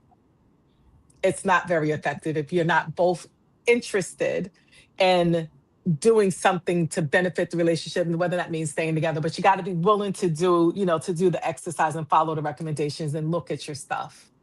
So I got to follow. Should couples go to couples? Sometimes. Mm-hmm. Oh, I'm sorry, I didn't mean to interrupt you. I got a follow-up question then. Would it be beneficial for each person to do individual therapy first and then think about doing couples therapy after? I think in conjunction with is the better model. He gets individual, she gets individual. I'm sorry, not just he, that part of the couple, the second part of the couple, and then the couple together gets it. So each person gets their own individual, and then you get the couples. I think that's a very effective model. I don't think you have to have individual therapy, because if your issue is the couple, you may not need individual. The issue is the couple. Like, you might be able to work out the issues in a couple, and then you guys go off and you continue living very successful lives in coupleship. Right? So it's not necessary that you both have individual, but it's nice to have. But when we were thinking about being able, affordability and looking at therapy, everybody may not be in the position to have their own individual and then couples, or have the time to do those 2 hours in a week or whatever. So there's lots of reasons that people won't choose that, but it's nice to have if each person has their own. And then the couple is seen. But before entering couples therapy, what is the goal? You got to know what the goal is. Oftentimes, it's just checking the box. It's to be able to say, well, we did it all. We went to therapy too, but did you? So follow-up question, because I heard you say something interesting. So I think what I heard was this, just let me know if I'm right. I think I heard person A may not have any problems by themselves. Person B may not have any problems by themselves, but as a union, they have problems. Yep. I didn't even know that could happen. Holy crap. Absolutely. Wow. Yeah. Mm-hmm. Yeah. As a couple, we're not communicating. As a couple, I have a great life as a person A. I have a great life as person B. But when we come together, we're clashing. When we come together, we can't seem to speak. When we come together, I don't want to be near you. You don't want to be near me. But we check with these other boxes of why we're together. When we come together, there's this divide, and that's the issue. That could very well be the issue without these other things. Not that other things can't be going on in A and B's lives, but they may not be things that require therapy. It could just be the couple that requires the support. Got it. Wow. Mm-hmm. I had my session right there. How much I owe you, Doc? Because I had my session right there. We're good. You ready for the next loaded question, Doc? I'm ready. How do you know when you need therapy? Do you know when you need it? How do you know when you know? How does one know that? How would one person know when they need it? I think that's individual, depending on who you are. But how I would answer that is when it hurts, when something don't feel right, when it feels a little bit off, when it's in your head, when you think, do I need therapy? You probably do. When it's a thought, because something is calling you to it, something doesn't feel right, and you might not be able to have the words for it. Just go to therapy and see if there are words, see if the words are there. Because if everything is working and everything is great, you're not just thinking, I think I'll add a therapist, right? Like, if everything is going on with your body, it's going well with your body, you're not thinking, I think I'll just go see the PCP today, right? But if you get that little ick or that little, bump or something, then you make that extra appointment. So it's, when it's just that feeling that something, you might know what the something is. It could be that breakup that's a little bit too hard, financial distress, grief. And grief doesn't always mean that somebody died. You could have lost a job and now you got to go through those stages. Divorce is you going through the stages of grief. When you just have that thing that you just, maybe it's keeping you up at night. Maybe it's having you tired during the day. Take it to therapy. Right? Like there's something that just feels like, do I need therapy for this? The answer is probably going to be yes. Here's another telltale sign. When all your friends say you should go to therapy, please go. If your friends are recommending it, What if they then out you there? probably But need to go. you can't trust them. They just trying to get your money. You're right. So all right, I got another one. So the floor is gonna be yours for like give me 10 good minutes. Because I think one of the things that people don't get, and I learned this from domestic violence, is grief. Because of different stages. If you catch somebody in the wrong stage, you don't really know nothing's wrong because they're going through a whole nother thing, or you think they got over it, and it's really one of the stages. So can you talk to us about the stages of grief, and as lay people, how to recognize when our friend is one of those stages, and what kind of help we can get other than sending them to you? Elizabeth Kubler-Ross she's known for her 5 stages of grief, right? And I believe, and now forgive me if I don't give these in the commonly known order because they don't go in any order. So I believe people start with, denial, then bargaining, denial, bargaining, anger. There's another one, and then there's acceptance, but they don't really go in that order. You could start off with bargaining, you could start off with acceptance, and then you get over to, to denial. It goes in any order, the stages of grief do. And people recognize it if someone dies within the past 6 months. Don't let that person have died 3 years ago, because then you shouldn't still be going through grief, but you could very well still be going through that. And you'll hear it as far as like ruminating. They're talking about the thing all the time. They're talking about, man, I can't believe she did that to me. Man, I can't believe that job laid me off. Man, I can't believe, right? They're talking about it. So you're like, that was 2 years ago. Like you still talking about the thing?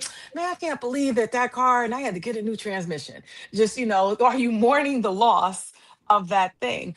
Grief often shows up, and I want to cover this one because we are people of a certain age, or at least I am. I know one of us is 27. I'm old, right? It's my favorite saying. Physical illness is a grief. And so we're talking about diabetes. You have to mourn the life of being able to eat like all of the sugars, kidney disease. You're going to mourn what that means. Cancers, gout, all of these things, you're going to mourn that. Your life is no longer going in the direction that you thought it would go without these things. And you're going to go through that, through the denial. You're going to get to that bargaining. Okay, if I just drink all of the water now and, I'll be able to beat cancer. Black seed oil, whatever it is, you'll be able to beat this thing. You're going through those stages of grief. Not being able to have like your friends, not being able to socialize in the same way. Those are all grief responses that we experience. And again, it's not just death, it's loss of jobs, loss of relationships, moving, relocate, loss of income, retiring, all of those things will bring about a grief process. It's not just when it's death, and that's the one that we recognize. And it doesn't always come with tears. It doesn't always come with, with the tears and the dry heaving. That's not necessarily what it looks like. Sometimes you're just quiet. Sometimes you're ruminating and you're talking about it a whole lot. Sometimes you're doing a whole lot of research.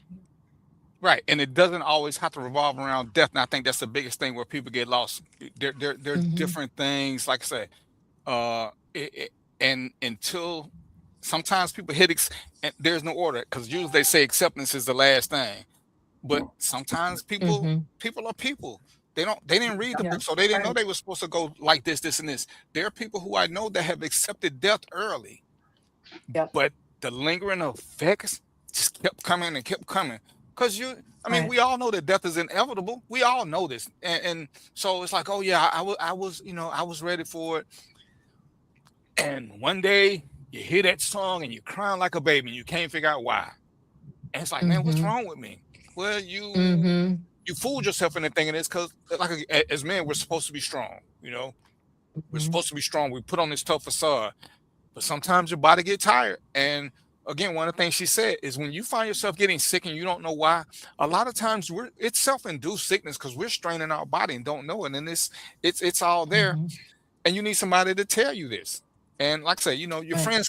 friends, unless they're really, really, really well read and super nerdy, they don't know all these things to tell you to start doing, what to look at Mhm. this, look at that. Maybe, it's like, yeah, you just need a good cry. It sounds cute, but you don't control when that Yeah. good cry comes. It just hits you like a ton of bricks one day. Yeah. So this is, like I said, Good this is one cry of those or pray. things. Yeah, Tell you to pray. So Yeah. what else? What else? Look at that. I think Mark said you was gonna be here for 30 minutes, and see, Mark, this is why the show is random thought. When we got something good, I would just change the whole show. That's why when I got a guest, they get to rule everything. So what else you want us to know? Give us some good stuff, Doc. Everybody here need therapy. Some of us need it twice a day, especially if we under 30. But for those of us that are over 30, we good with once a week. I ain't talking about nobody in particular, darling. Intensive outpatient therapy or intensive outpatient programs if you need it more than once a day or even once a day. That's excessive. What's going on? And that does happen. There are people who do need that level of intervention and support. Most people do not. Most people don't. I hear you say that men are not allowed to cry. They're not allowed to be tough. I would argue that neither are Black women. Black women are not allowed either. And they are some of the most Right. underdiagnosed people who have depression. It's underdiagnosed in Black women because we're not allowed to cry. You're not allowed to be soft. Largely in part, and listen, we can we can look at slavery and we can look at the whole, but I'm gonna try to stick on therapy. But we're not allowed to cry. You're not allowed to break because who's gonna catch you? Who's gonna catch you? Right. Just so you have to keep going and you're the keeper of the kids and you have all of the bills and all of the things and who's going to catch you. So men aren't allowed to cry. They're not allowed to have that moment. But a woman, should she stop, should she cry, the whole family may very well fall apart. It's a different level of pressure. And women, some of the saddest things is when I have somebody in therapy and there is the definition of depression and there is their face. And I'm like, you're depressed. And they start crying, not because they're depressed. They're crying because now they know that they are and never considered that, oh, that's what this is. It's that heaviness. And the way I explain depression is, depression it's like that wet blanket. It's like that fog in your head. Like things just are slow and you're just oh so tired. Right? And you're still getting up, you're still going to work, you're still working out, you're still visiting with friends, but that heaviness is just there, even though you're doing it. And then anxiety often shows up, situational anxiety, not generalized anxiety. And then the anxiety might show up at nighttime where you're thinking about thinking, you can't stop. And so you're just awake and you would like to be asleep, but you're not. You're just awake. Sleep is just not finding you. And you're replaying all of the things that you need to do, all the things that you did, all of the things that you did. You're just in that loop. And then during the day, you're tired again. And it's that, and intervention is really beneficial. Therapy, as well as medication. Sometimes medication is important for us to take as well. Look at you. You ready for my next loaded question? Yeah. I'm ready. I got you. I'm here for. All right, and this is one. Like I say, I've been diagnosed with depression. I talk about it openly, just not often because I don't be wanting to. Every time I do it, somebody do onions through my thing. But I try to get people to understand. Everybody gets depressed. Depression is a lifestyle. Though. Depression is not a. It's not a. My mom died or I lost my job. Depression is a constant thing. And can you explain the difference between those and how somebody can tell if they're depressed or if they're suffering from depression? Yeah, so we're talking about major depressive disorder is greater than, right? We're looking at a 6-month time period. Now we're looking at a diagnosis of major depressive disorder. I don't want to get too in the woods with it because there's also persistent depressive disorder. There's some other depressive disorders, which is different than my mom just died and you're sad. You are depressed, but you may not have major depressive disorder. You have grief-related depression, right? Like that's sad, it's hard, it's heavy, and that should resolve. It should not continue to be there after a 6-month period. It's usually going to resolve and you'll get back to your baseline. If you're not back at your baseline, then now we're looking at major depressive disorder. And sometimes that could be years. It could be years. It could just be a part of who you are. Just, that the depression is just constantly there. And it's not always super heavy, but it's still just right below the surface. And that's something that working with a trained therapist can help to determine whether or not this is adjustment disorder with depressed mood, or if this is major depressive disorder, or persistent depressive disorder, or bipolar disorder with depressed mood primarily. It could be a lot of different things. Again, there's so many diagnoses that go there that I don't even like to get into the woods of all of the diagnoses, because then people feel like you're looking to label them. Let's talk about labels. Since I said that, let's talk about labels. Diagnoses are really helpful and necessary if you're going to use insurance. If I go to my doctor and I say, hey, doc, I got a bump on my arm, and she gives me a Band-Aid for bump on my arm, at the end of that, she's going to code it. Bumpectomy on her arm, right? That's the code. And that code is my diagnosis. It's the same thing with therapy. You go to the doctor, you go to your therapist, and you have this thing that's happening. And your therapist says, well, this thing is called this. Insurance will pay for this. They're not going to pay for you to hang out with the therapist. Insurance is only going to pay for it if there's a diagnosis and that's coded. So every diagnosis has a number, and that's how insurance is going to pay for it. It's also beneficial if you went to your doctor for the same, lump bump on your arm. It'll be nice because you just got this bump all of a sudden. It's nice to know that, oh, it's called bumpectomy, right? Now you know what it's called, and you can go look up what bumpectomy is. It's the same thing with diagnosing mental disorders and mental illness.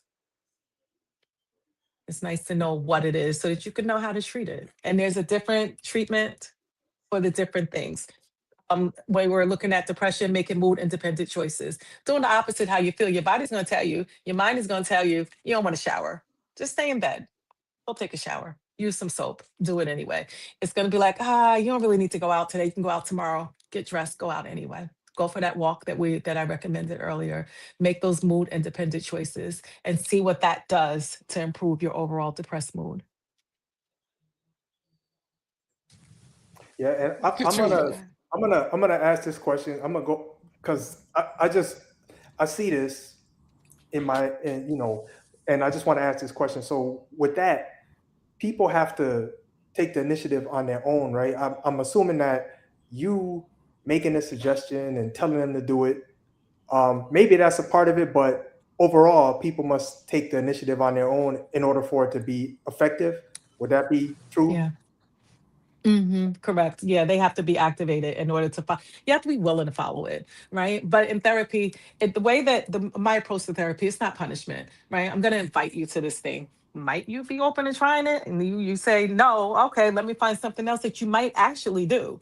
Is, again, back to go take a walk. I'd love for people to take a walk. If I haven't said that 80 times, take it. But if you're really not going to walk, if you're just not going to, because the pollen gets all in your nose and it's going to make you sick, you're not going to walk, let's find another way to get some outside, because the activity is to get out of your own mind, right? Get out of your thoughts and the negative automatic thoughts that's happening, right? Little gnats, the negative automatic thoughts that's happening in your house, in the darkness with the blinds, blinds are drawn and you're just there. Let's interrupt that cycle by getting outside. If you can't go walk, go get in your car. Maybe you'll roll the window down. If you can't do that, open a window in your house.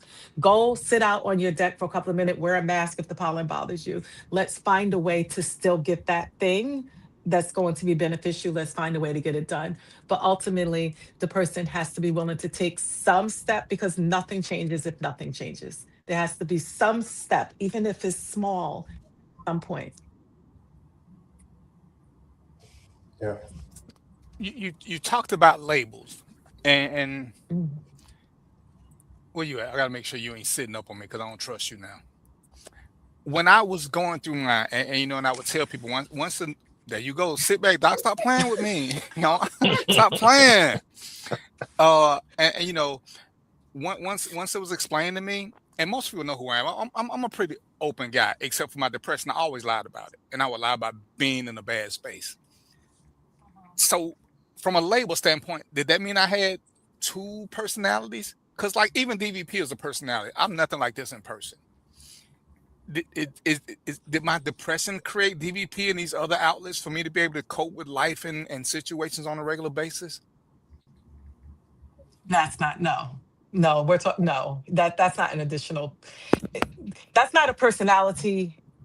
As far as personality disorder, which is called dissociative identity disorder, it's not that. This is not old school multiple personality. It's not that at all. Okay. No, this is, it's a job. It's no different than, if I decide tomorrow I want to work construction, I'm going to put on the whatever construction people wear and go stand on the street with a sign, right? I'm not different. I'm just doing that job. And this is what I look like in this role. No. Mm-mm. Okay. What's No, y'all got? no disorder there. Well, not a disorder. I was saying, but is that like a byproduct where people who are depressed, but so that they can become functional adults, they create personalities to deal with certain things? Like Sharonda said, the death of her grandmother did it. And a couple other people, they went into depression because of these things, but to function throughout the day, to keep up that happy face, to keep smiling, so that, because nobody wants to keep being heard. Well, what's wrong? Nobody wants to keep hearing that. So we put on the face, we put on the smile, we go through and we do things. And, it's no different than, as you were talking about, the mom who has to do all these different things. She doesn't get a chance to take her cape off. So she's gotta be super mom. She's gotta be the great wife or the girlfriend or whatever. She's gotta do the home. She's gotta do housework. She's gotta go to work and do this. She can't be seen as an angry Black woman. So she has to be a little different. So are these personalities, or these ways to cope with being depressed unknowingly or even knowingly? Or what is that? What do you think that is? Yeah, those are ways to manage, right? Like, some of what you described is masking, and some of it is just regular everyday coping skills, right? In order to manage. And it's managing life, not just depression. It's just managing. It's how do you get along in order to do this job? So even if I don't want to go do construction tomorrow, I'm gonna have to put on this little thing and I'm gonna have to go stand out there with my sign. I'm gonna have to do construction. I don't love it. I may not love it. I don't know. I might, who knows? But when I'm done doing that thing, I get to go roller skating or something that I actually do enjoy. And that's just what you have to do in order to get money to take care of yourself. There's coping. There's, okay, you know what? I'm in the house by myself, and we saw this a lot during COVID, and honestly, it really just hasn't gone away. I'm in the house by myself all the time. And so I create this community. I create this, this opportunity to network. I increase my social media presence as a way of forming connections with other people. Even if you feel depressed, knowing that those connections feel good, you do them. That's just coping. It's not, and that doesn't sound maladaptive in any way. Okay. Yeah. So what y'all got, team? We at 7:45. Well, Doc been on one. Shit, man. Well, Sadaka, I'm gonna tell you this: the P in DVP is for Peter. So when he says he has a second personality, he's Peter from not Desperate Housewives, the Unmarried Housewives of Atlanta, whatever. That's Peter. So he developed a whole different persona. Ignore Mark. He steals cars doing most of the shows. Ignore Mark.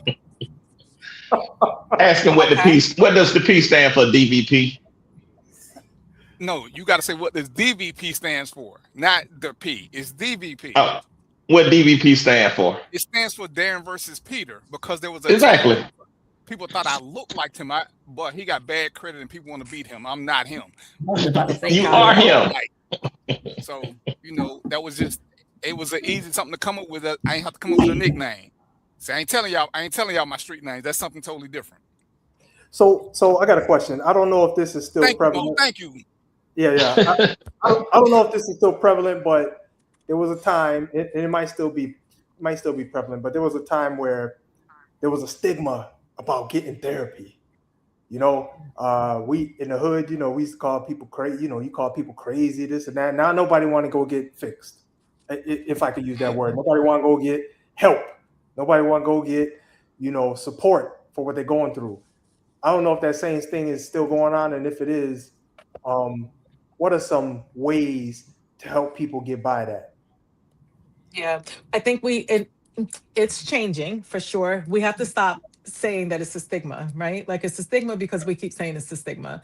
If we normalize that, like, everybody should go to therapy instead of focusing on the few people who don't or won't.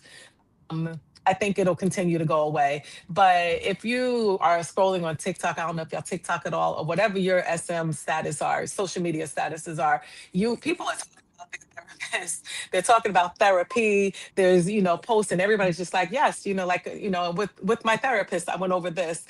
So it's definitely shifting. The lens is definitely is shifting, where now I feel like more people are coming into therapy, and we do have to go after those who don't. We have to bring it to them in a way that they can receive it. We need to be faces that look like our clients, right? With the level of competence too. I can't just look like my clients. I also have to have some competence, with what I'm doing, so that people will find the value in therapy. We have to make it accessible. I love that we have virtual worlds now, and that you can join therapy for the comfort of your own space, right?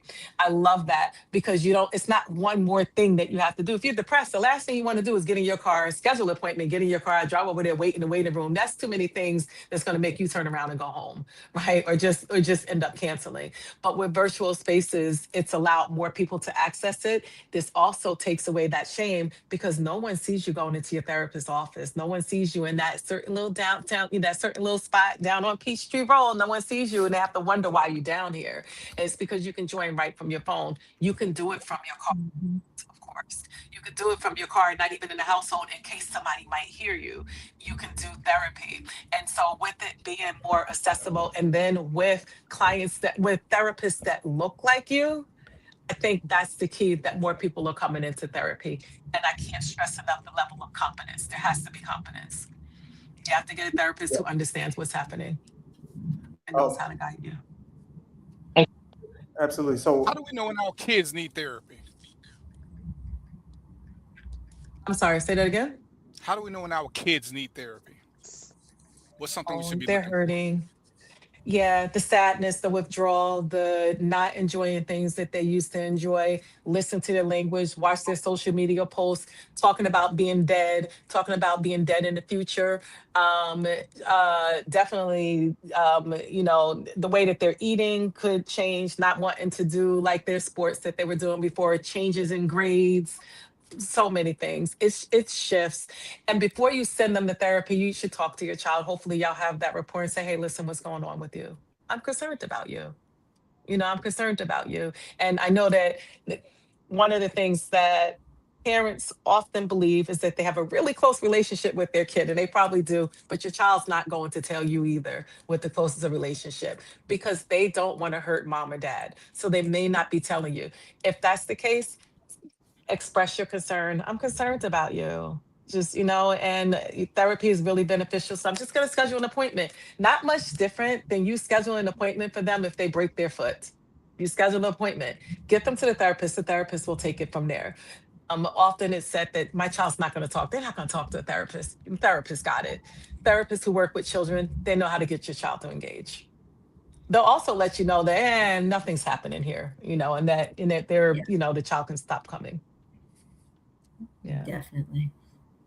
I've done that a time or two when they do something out of the norm, and I'm like, wait a minute, that's not what we do. And I'll call a therapist. I'm like, oh, and then they'll say, hey, everybody's good. He's good. It was just, I'm like, all right, I just want to make sure, because I do the same to a fault. Yeah, I do the same to a fault. I'll throw them to therapy. And I'm like, if you don't need to be there, the therapist will say so. I did it one time, and the therapist was so amazing. He was so amazing.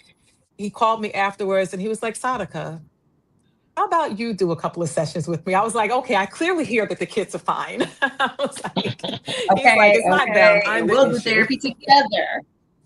Absolutely. Right. He's like, why don't you come in? I was like, I hear you loud and clear. It's me. It's not them. Yeah.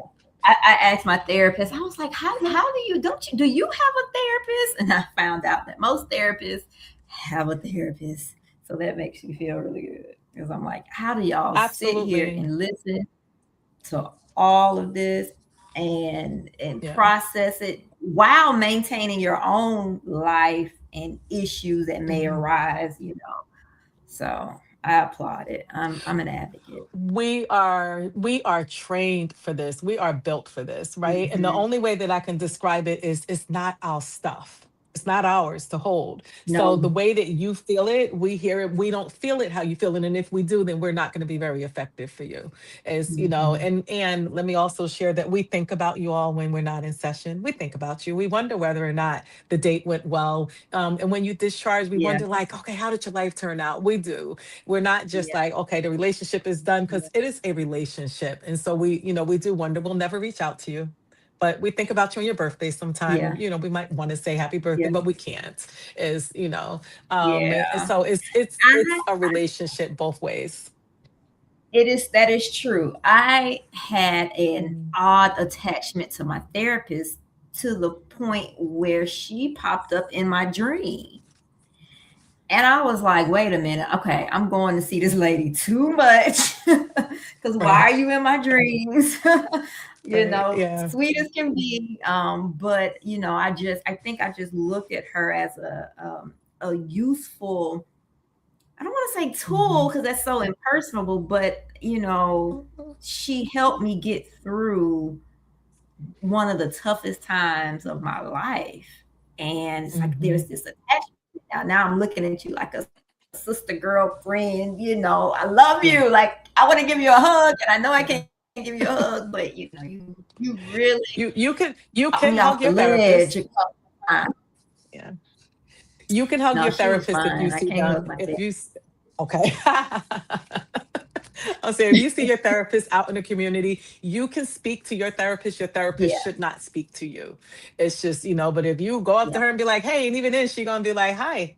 She's right, like she'll say hi, yeah, but then, like yeah, so because you always want to keep that confidentiality. You don't want yeah, anyone to yeah, know. Um, yeah, yeah, and your therapist likes it. And okay, some therapists, if you have that relationship and you've been working with them and it was a nice, yeah, healthy discharge, and you want to send them an email, giving them an update, they usually appreciate that too. So I just want to normalize some of those things. yeah. Yeah. I thought it wasn't normal for me, and I told her. I said, "Look, I laid on that couch. I said, what's going on here? Because you should not be in my dreams." And she laughed. She was tickled by it. But yeah, I definitely adore her, and I adore all my therapists. So thank you guys for your Which is hard work. good. Thank you. It's good to have a relationship with them. So a couple of things before we wrap. And not even a couple of things, maybe this one. If you have if you are dealing with trauma, and trauma is trending in social media, and every traumatic event does not mean that you are dealing with trauma. But if you're dealing with trauma, you already know it. You know that this is for you. You want to find a therapist that specializes in EMDR, right? It's a really, really good intervention. So if you're dealing with trauma and you've been trying to talk your way through trauma, sometimes talking your way through trauma is not the right intervention. My recommendation would be to find a therapist who is trained in EMDR to address traumatic incidents. I What just does want to make sure that EMDR I stand drop for? that there.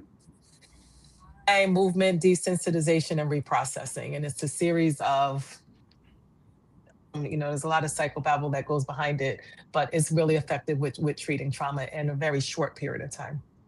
See, like I'm a vet, and I got to do PTSD stuff. So Yep. you're saying You Mm-hmm. that you think EMDR. that would be better than because I'm not getting a whole lot from the PTSD stuff. EMDR. Um, yeah, and yep. You and sorry. Go I ahead. don't want to talk about the VA. I don't want to talk about the VA at all, Why but not? I it did. might be beneficial to find a therapist outside of the VA sometimes in I order did to that too. get the best services. Yeah, Okay, my I'll say regular because therapist was outside. Yeah. the agenda is different with the VA and disability and PTS. It's competing priorities. Yeah, my regular therapist is not a VA therapist. I go to them because Okay, I got to go to them for stuff. But I was like, yeah, this guy does me no good. I like the thank you. group therapy. I didn't like the personal Yeah. therapy from him. Okay. So you hear me loud and clear. Oh Yeah, yeah, yeah. That's why I it's said, competing. It's just competing yeah, priorities. That's it. yeah. I've had bad Hmm. therapists, so yeah, I've been through some therapy because once I think you're stupid, I just keep moving. So, That's so not on, nice. on that point, on that note, that's a good question. So, how does an individual with problems assess their therapist so that they know whether they're getting good or bad service? How do they? I mean, Right. I don't know. I'm coming to you for help. So, how do I figure Mhm. that out? Is it helping? Is it helping? Do you feel different? Do you feel like you have some tools in order to move forward? At the end of a session where it's super, super duper duper heavy for you, do you feel like you know what you should be, what needs to happen next, right? And then as those things are happening and you're trying the interventions, is it helping? Are you feeling like this is beneficial? The number one indicator as to whether or not therapy is going to be successful is the relationship that you have with the therapist. If you have confidence in their ability to help you fix this thing, heal, treat it, whatever it is, then you have better results. And if you just don't have any confidence, you don't feel like, okay, they don't get it. So you got to keep explaining what they don't get. Find a different therapist because it is a relationship. They don't get it. I have to explain to them, I have to explain to them what PTSD is. Like they don't understand what it is from my standpoint. Find a different therapist. There are way too many, and there's going to be someone that when you talk to them, they just get it. And it's a feeling that you'll have that they just get it. And then stick it out and see whether or not there's movement or if there's things that's helping you to feel better. But if you just find that you're just there, you're just talking, unless that's what you want, find a different therapist. But there's some people who do they just want to talk. They don't want to process. They just want to talk. And that's okay too, if that's what you're looking for. And I'll say this, when you find yourself not fully communicated with them, go ahead and leave. Because if she doesn't make you feel like it's a safe space, where you can say anything, then she's not good. Because if you're talking to her and they can't help you if you won't be open. And if they don't get you to that comfort level, don't keep wasting your time. It's not even worth it. Mm-hmm. I would say, and you can also say that to your therapist. You can say that to them, like, "How this is working for you?" Like you can say that. You can check in, like, "I'm not sure that this is the right fit." You can say that. You don't have to, but you can if you want to. And would it be suggested too to find someone who aligns with you, either spiritually, religiously? Because I won't go to a Christian therapist if that's your your base. Like if you leading with that, then that's because it doesn't align with me. So I would definitely look at that. If you are a devout Christian or whatever you are, you may align with someone. It shouldn't show up in the therapy room, though, right? Like if you're a devout Christian and I know this, just and you're praying every time I come in the room. First of all, like you, it's a hard no for me. Just if that's what you're leading with and that's not what you want, then no, that's not going to be the ideal person for you. There are spiritual therapists, there are religious therapists, there are Christian therapists, and sometimes they'll self-identify, but not always. But if they're praying at the beginning of your session and that doesn't work for you, by all means. I'm Muslim, right? And when I have Muslim clients, I don't, start off my sessions talking about Udu Billahi. I ask them, so if they identify as being Muslim, what does this mean for you? Right? What does this mean for you? How, is this a thing? Do you hate being Muslim? Because we could talk about this. Like, let me know what we're doing. I never get to just say, okay, well, you're this, and so therefore it should look like that. No. What does this mean for you? You might hate being Muslim. That could be the reason why you're in therapy. No problem. Dig into that. No problem. I don't have an agenda.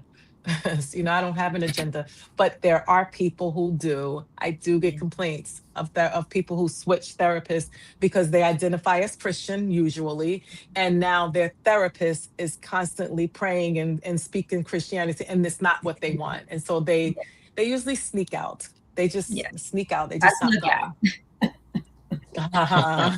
Right. It's uncomfortable, right? It's uncomfortable to not be able to show up, right? Especially if you're, first of all, if you don't want it. But if you're questioning it, it's even harder. Yeah. Just, you're questioning, this person is telling you, well, do it more. Did that answer your question, Mignon? Why Shar doesn't want to go to somebody who is Christian based? And a lot of people are like that. Because I like the cuss. Right, and if you feel you're going to be judged, you won't do it. And that's what I say. The feeling comfortable is so important.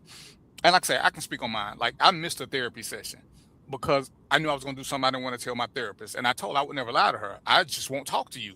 But I'm not going to lie because lying doesn't do me any good. I got a secret. you know, and let's not be delusional. You know what you have an idea what you cannot tell them, and if you know you're gonna cross that line, because again, you gotta kind of let them know, and the good ones will push you not to say certain things to them, or they will restate them in a different way. Because if you say certain things, they gotta do what they gotta do. They still got a Absolutely. license to protect. So like I say, because I do like mine, I just told her, hey, when I'm feeling a certain kind of way, I'm gonna skip the session because I'm not gonna lie to you and I'm not gonna make you act. Because I know you can't find me. So I'll see you in 2 weeks. Or she's like, I saw you cancel your session last week. Do you want to talk about it? I was like, nope, because I'm not. But we can continue on. I've done. Yeah. And I get Mignon says, she says, I'm Christian, but I don't lead with my personal beliefs. Saying that all Christians believe with their faith is like putting a stigma on them. But once you have a bad experience, it's like what most people do. Once you have a bad experience or two, we do start to label people, which is why, like even me, this time I specifically look for a black woman. That's interesting. I had 2 black men who were women bashers, and if you know anything about me, I won't bash women. So for you to be a woman basher and keep blaming things on my single mother, dude, that's the quickest way to get us into a fight. Because I don't give a shit about your license now, and I got violent tendencies. I've told you this, but everything you keep wanting to say is, oh, you were raised by a single mother, dude. I'm successful because I was raised by a single mother, but you don't ever seem to get that thing. You never get that. You keep saying it's her fault for not running away from me. So let's talk about why I like to just strangle dudes at random, because they say shit like that, and it's like, you know what, this thing will work because I'm feeling violent. You now my therapist is my trigger, because I did have 2 that were triggers. So it's like, let me find a woman. I'm specific now. I want a black woman, so she can give me things from a black woman perspective that I may not be getting as I'm trying to understand what's going on. I don't need somebody who's gonna keep giving me excuses for why I'm the way I am. I don't need an excuse for why I accept what I am. Excuses. I just want to know why or how I can fix what I am and not be so. So I get what Charmaine says, because I went to one who's like, well, do you want to pray about it? And I was like, there's nothing I ever gave you that told you I'm the praying type. I don't knock nobody who do it. But if that's your answer to me, you lost me, and you lost me so fast and so deep. I don't want to talk about it. It's like, damn, I still got 38 minutes left, but we can go on and call this a day. Right. So to wrap it up. And I want to clear up. I want to make sure they understand that I'm not saying I'm not going to a therapist that's a Christian or not. Whatever they do on their own is what they do. But you do have some practices that lead with, we are a Christian-based therapist. And a lot of times the solutions or the resolve or the advice that they give you is rooted in that faith. I don't want to hear scripture. Okay. I don't want to hear scripture right now. I just don't. So I don't want anybody to think that, no, I'm sure my therapist may be a Christian. I don't know. We don't talk about that type of stuff. It's not my business. Exactly. You know? Usually it doesn't even come up. Like, you're Christian. No, it doesn't come up. What does that mean? Right. What does that mean? But if they initiate that and they're putting that, letting you know, just okay. And once we start talking about, let's get back to prayer and Matthew's blank verse blank, and making up stuff. Just, then unless you're asking for that, they should not initiate that. Even if you are a preacher's kid and self-identify as being Christian, they can't overstep. They shouldn't overstep and assume that y'all are the same. There's all types of Christians, all types. And so your Christianity and mine may not match. They may not match. Someone said that their pastor sent them to a licensed therapist, which is good, because I don't think pastors should be given that type of information. If you're not trained, I'm sorry. I think that was the right thing to do. Send them to. I would take it a step further. Even if they train your pastor, one of the things that she said, your pastor actually has a personal relationship with you if he's your pastor. Yeah, that's true. And that's part of the thing that sometimes we don't want to, we can't divulge. Some of us don't feel safe divulging everything to people who are closer to us, because we can say what we will and say we won't. It's one something if my therapist judged me. She's not in my everyday life. It's another something if one of you guys judge me. Y'all are around me all the time. I don't want your behavior to change because of me. Doc's behavior can't change. She don't know me like that. And that's I'm a fan of that. The pastor's like, hey, let me take. if it ain't something that I need to do that's biblical, let me send you to a professional, because I don't need it. I don't need I that. like that. And Yeah. you know, Yeah. it just it makes great sense, because it should be a safe space. And that's why even in personal relationships, sometimes we got to know when we're a safe space and when they need somebody who's above us. You know, and you know, a lot, oh, just talk to me. Well, how can I tell you a shitty listener, and we can still be cool? It's like, nah, let me just do this. Oh, you know, I'm a great listener. No, you're not. You're a great reteller of shit I didn't say, and you're a great judger. But you know, and you know, again, you may not need long-term therapy, or you may need what you need, but at some point you should go see a therapist, and let somebody from the outside who doesn't know you, who ain't got no skin in your game, tell you what you're giving off and what you're putting out that you don't realize. And what And you you need know, to 'cause work most of us on. won't ask the stranger, what is it you see in me? Because they'll tell you, because they don't know you. Well, if I ask y'all what y'all gonna see in me, well, I ain't gonna ask Mark what he's seeing me, because he gonna lie. Well, actually, I ain't gonna ask now one of y'all. But if I would ask a total stranger, they'll tell me things that I didn't even know I was putting out. And the therapist can give you some of this. Is like, you're doing this because you don't even know some of the habits you put out. And that's why, to me, it's so important that everybody at least find one. You know, if you cool with going once a month, once a quarter, whatever it is, just go. Sometimes, to me, it really ain't no different doing a mental health check-in. You know, hey, I'm back, doc.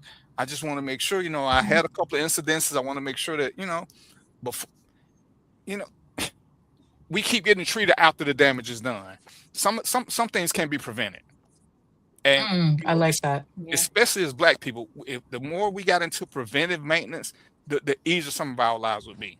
Because once you know certain things, you can prevent certain things, because you had a little trauma that didn't make it all the way. So now the next time you see it coming, oh shit, you know, I know what this is gonna lead to. Let me just go and unask the area. Because my therapist already said this is what will activate this. This is what puts me on the precipice of making bad decisions. So let me do everybody a favor and step away. You know, but like I said, as she said earlier, sometimes we so close to situations we don't see it, or we think we can fix things, and we invite more trauma into our life because I'm trying to fix a problem for somebody when I ain't healed yet, and their problem re-aggravates mine or adds to it, and it's like shit. The best thing I could have did was just ignore that phone call. So you know, I think we all should have a, you know, so. See, doc, I ain't that bad. I'm healing. I still got 3 scars, but I'm healing. Man, Right. We all have y'all got me in scars. big trouble. Y'all know it's 8:10. We supposed to get off at 8 o'clock. But I enjoyed Ooh. this. Doc, Shark, Mo, I know you ain't gonna be here. Shark, can you stop being a fugitive for like a couple of hours and be around May the 6th? Mark, catch the bus, don't drive one of the stolen cars. But May the 6th, we're gonna do an in-person show. I'm gonna send y'all the address. Doc, I'm gonna send you a friend request. And because I want to talk to you more about police trauma, because I was a cop. And I know Mignon is there. We're going to talk about some more about how we can get you guys more involved with the system, so that cops who aren't trained don't keep handling people who are going through crisis based on the little knowledge that they don't have, or they don't get to practice on a regular basis. So I would love to have a couple of professionals in there to tell, because I can tell from an actual standpoint what they do. Mo has written a book about it. When I meet you, I got 2 copies of the book. I'll give you one. I'll give Mark one. But it's one of the things how we got connected, because it's like, hey, you know, people think this about police. It sounds cute, but all of us are not trained for this. And if we're trained, we don't get to practice it. So it's great to have mental health people come in, and we can try to come up with solutions together, so we can start incorporating it. When I talk to the chiefs, I say, hey, you guys should consider this. You guys should consider this. Mignon wants to have a mobile van that's ready to answer calls if it's a crisis that the person's going through, so that police don't go in untrained and all we know how to do is either hit them with a taser or shoot them. And because those ones, like I said, we'll talk some more. So, Doc, you got any parting words for us? See you next week. GABellaFoundation.org. Please, we're doing the work. We're on the grounds. We're in the community. You know, we're only asking $20, and it really is a contribution. So it's a $20 contribution that helps on the nonprofit side. 100% of anything that is contributed goes right back into giving grocery food gift cards for dialysis patients, so that they can get healthy foods. So that's what your $20 goes to. And then you get therapy. You can get up to 6 weeks of sessions. So not only do we want you to like, follow, and subscribe to us, but hit up the website, make a donation. Make a donation. What we're doing, not one penny goes towards anyone's salary, anyone's overhead whatsoever. Everything we do goes directly back into our community. When I say our community, we're talking about Metro Atlanta. See You Next Week is a great introduction to therapy. You're getting 6 sessions with a licensed therapist. It's not going to be for everyone, but it starts with a consultation. And if it's not, right for you because you got some severe mental illness or some more serious things that's happening, then we help to guide you to a therapist that actually will take your insurance and is in network with you. So hopefully I've shared something that you've learned today, about mental illness, mental health and therapy. And if there's any way that I can assist, feel free to reach out. Doc, I love you, but you just like them people who leave their phone numbers on the answer. See, like my phone number 678. You said GA. I'm from New York. I speak fast. GA Bello, GABELLO Foundation.org. I'm like, man, I know she don't think the old dude typed that fast. I'm glad you asked, because I want to make sure she didn't think I was slow. And you said that you were overtime, so that all said to me like wrap it up. So and you said that you were overtime. I want to give people your link, so and just for FYI, see, me and Mo, we like really really old, so you really don't qualify as old yet. I don't know how old you not, but like me and Social Security, we talk to each other on a regular basis. Okay, right, all right, you got me a little bit. Mo still he in the queue line. Mark just got old enough to buy liquor, and of course Sharonda 27. So yeah, we appreciate it, and we're gonna do this again. Like I said, I'm gonna send you a friend request, and then we're gonna chat and do some things. Like I say, I want to have you and Mignon on the show so we can talk about the therapy that we can introduce to communities, and get some grassroots stuff going. Because a lot of people just don't know. They just don't know, and ignorance is bliss, and we're here to have uncomfortable conversations and have a little fun, but educate at the same time. So, Sharonda, you know how we do this. Ladies first, what you got for us? Tell us about the airports. Give us a quick update on traveling through the airport. Them airports fine. Y'all just download the MyTSA app and look at that before you go. I like to skate on the hair of my skin, and I will get to the airport 15 minutes before my flight boards. So never follow my footsteps, okay? But anywho, what I'm gonna say is y'all match my donation. So I just did a donation. How much is it? Don't worry about all that. Well, you said match. How we gonna match it? We can't match it without knowing what it is. Beat my donation. We gotta know what it is to beat it. You don't have but so many choices. You have. Talking about that men versus women war, Doc. This is it right here. This is no, it's not a war. Do better than me. If I donated 55, if I donated 55, you donate 100. Love it. Thank you, Sharonda. Let's go. 57 is better than 55, Sharonda. That's right. You went that line. We'll take 57. We'll take 57 too. I got you. Me and Sharonda always got to fight about something. Y'all go ahead and donate. That's all I got. All right, what you got, Mark? Hey, I just want to tell Sadiq, I definitely appreciate you for coming on. It was very informational. Thank you. And blessing people with the information about your program is going to help a lot of people. So, to the people that need it, reach out to her, get help. Get therapy. And to everybody else, I enjoyed you. Thank you, Mo. What you got? I also want to thank Sadaka. I think it's extremely important for us to normalize therapy, because I think therapy, the name therapy itself, got a bad name, it's got a bad reputation, just over the generations of, especially us men. Don't come at us with that stuff, man. But now I think it's starting to get revitalized, starting to get out in the public. And it's very helpful. It's been helpful the whole time, and we're just learning how to access it and utilize it. So thank you for being here and helping to dispel that kind of those kind of issues. Also want to say for everybody, I am hosting a read along club discussion on my book, The Good, the Bad, and the Blue. We just finished the Eric Garner video discussion. And for anybody who wants to get involved, I still have 3 seats open. So if you look at my name title, send an email to that address, and I'll get you involved in the discussion. It's very informative and engaging, and it's a small group. We only have like 8 people, and I think you'll end up learning a lot and being able to express whatever thoughts you have about policing in America without being biased or having people come at you in a particular way.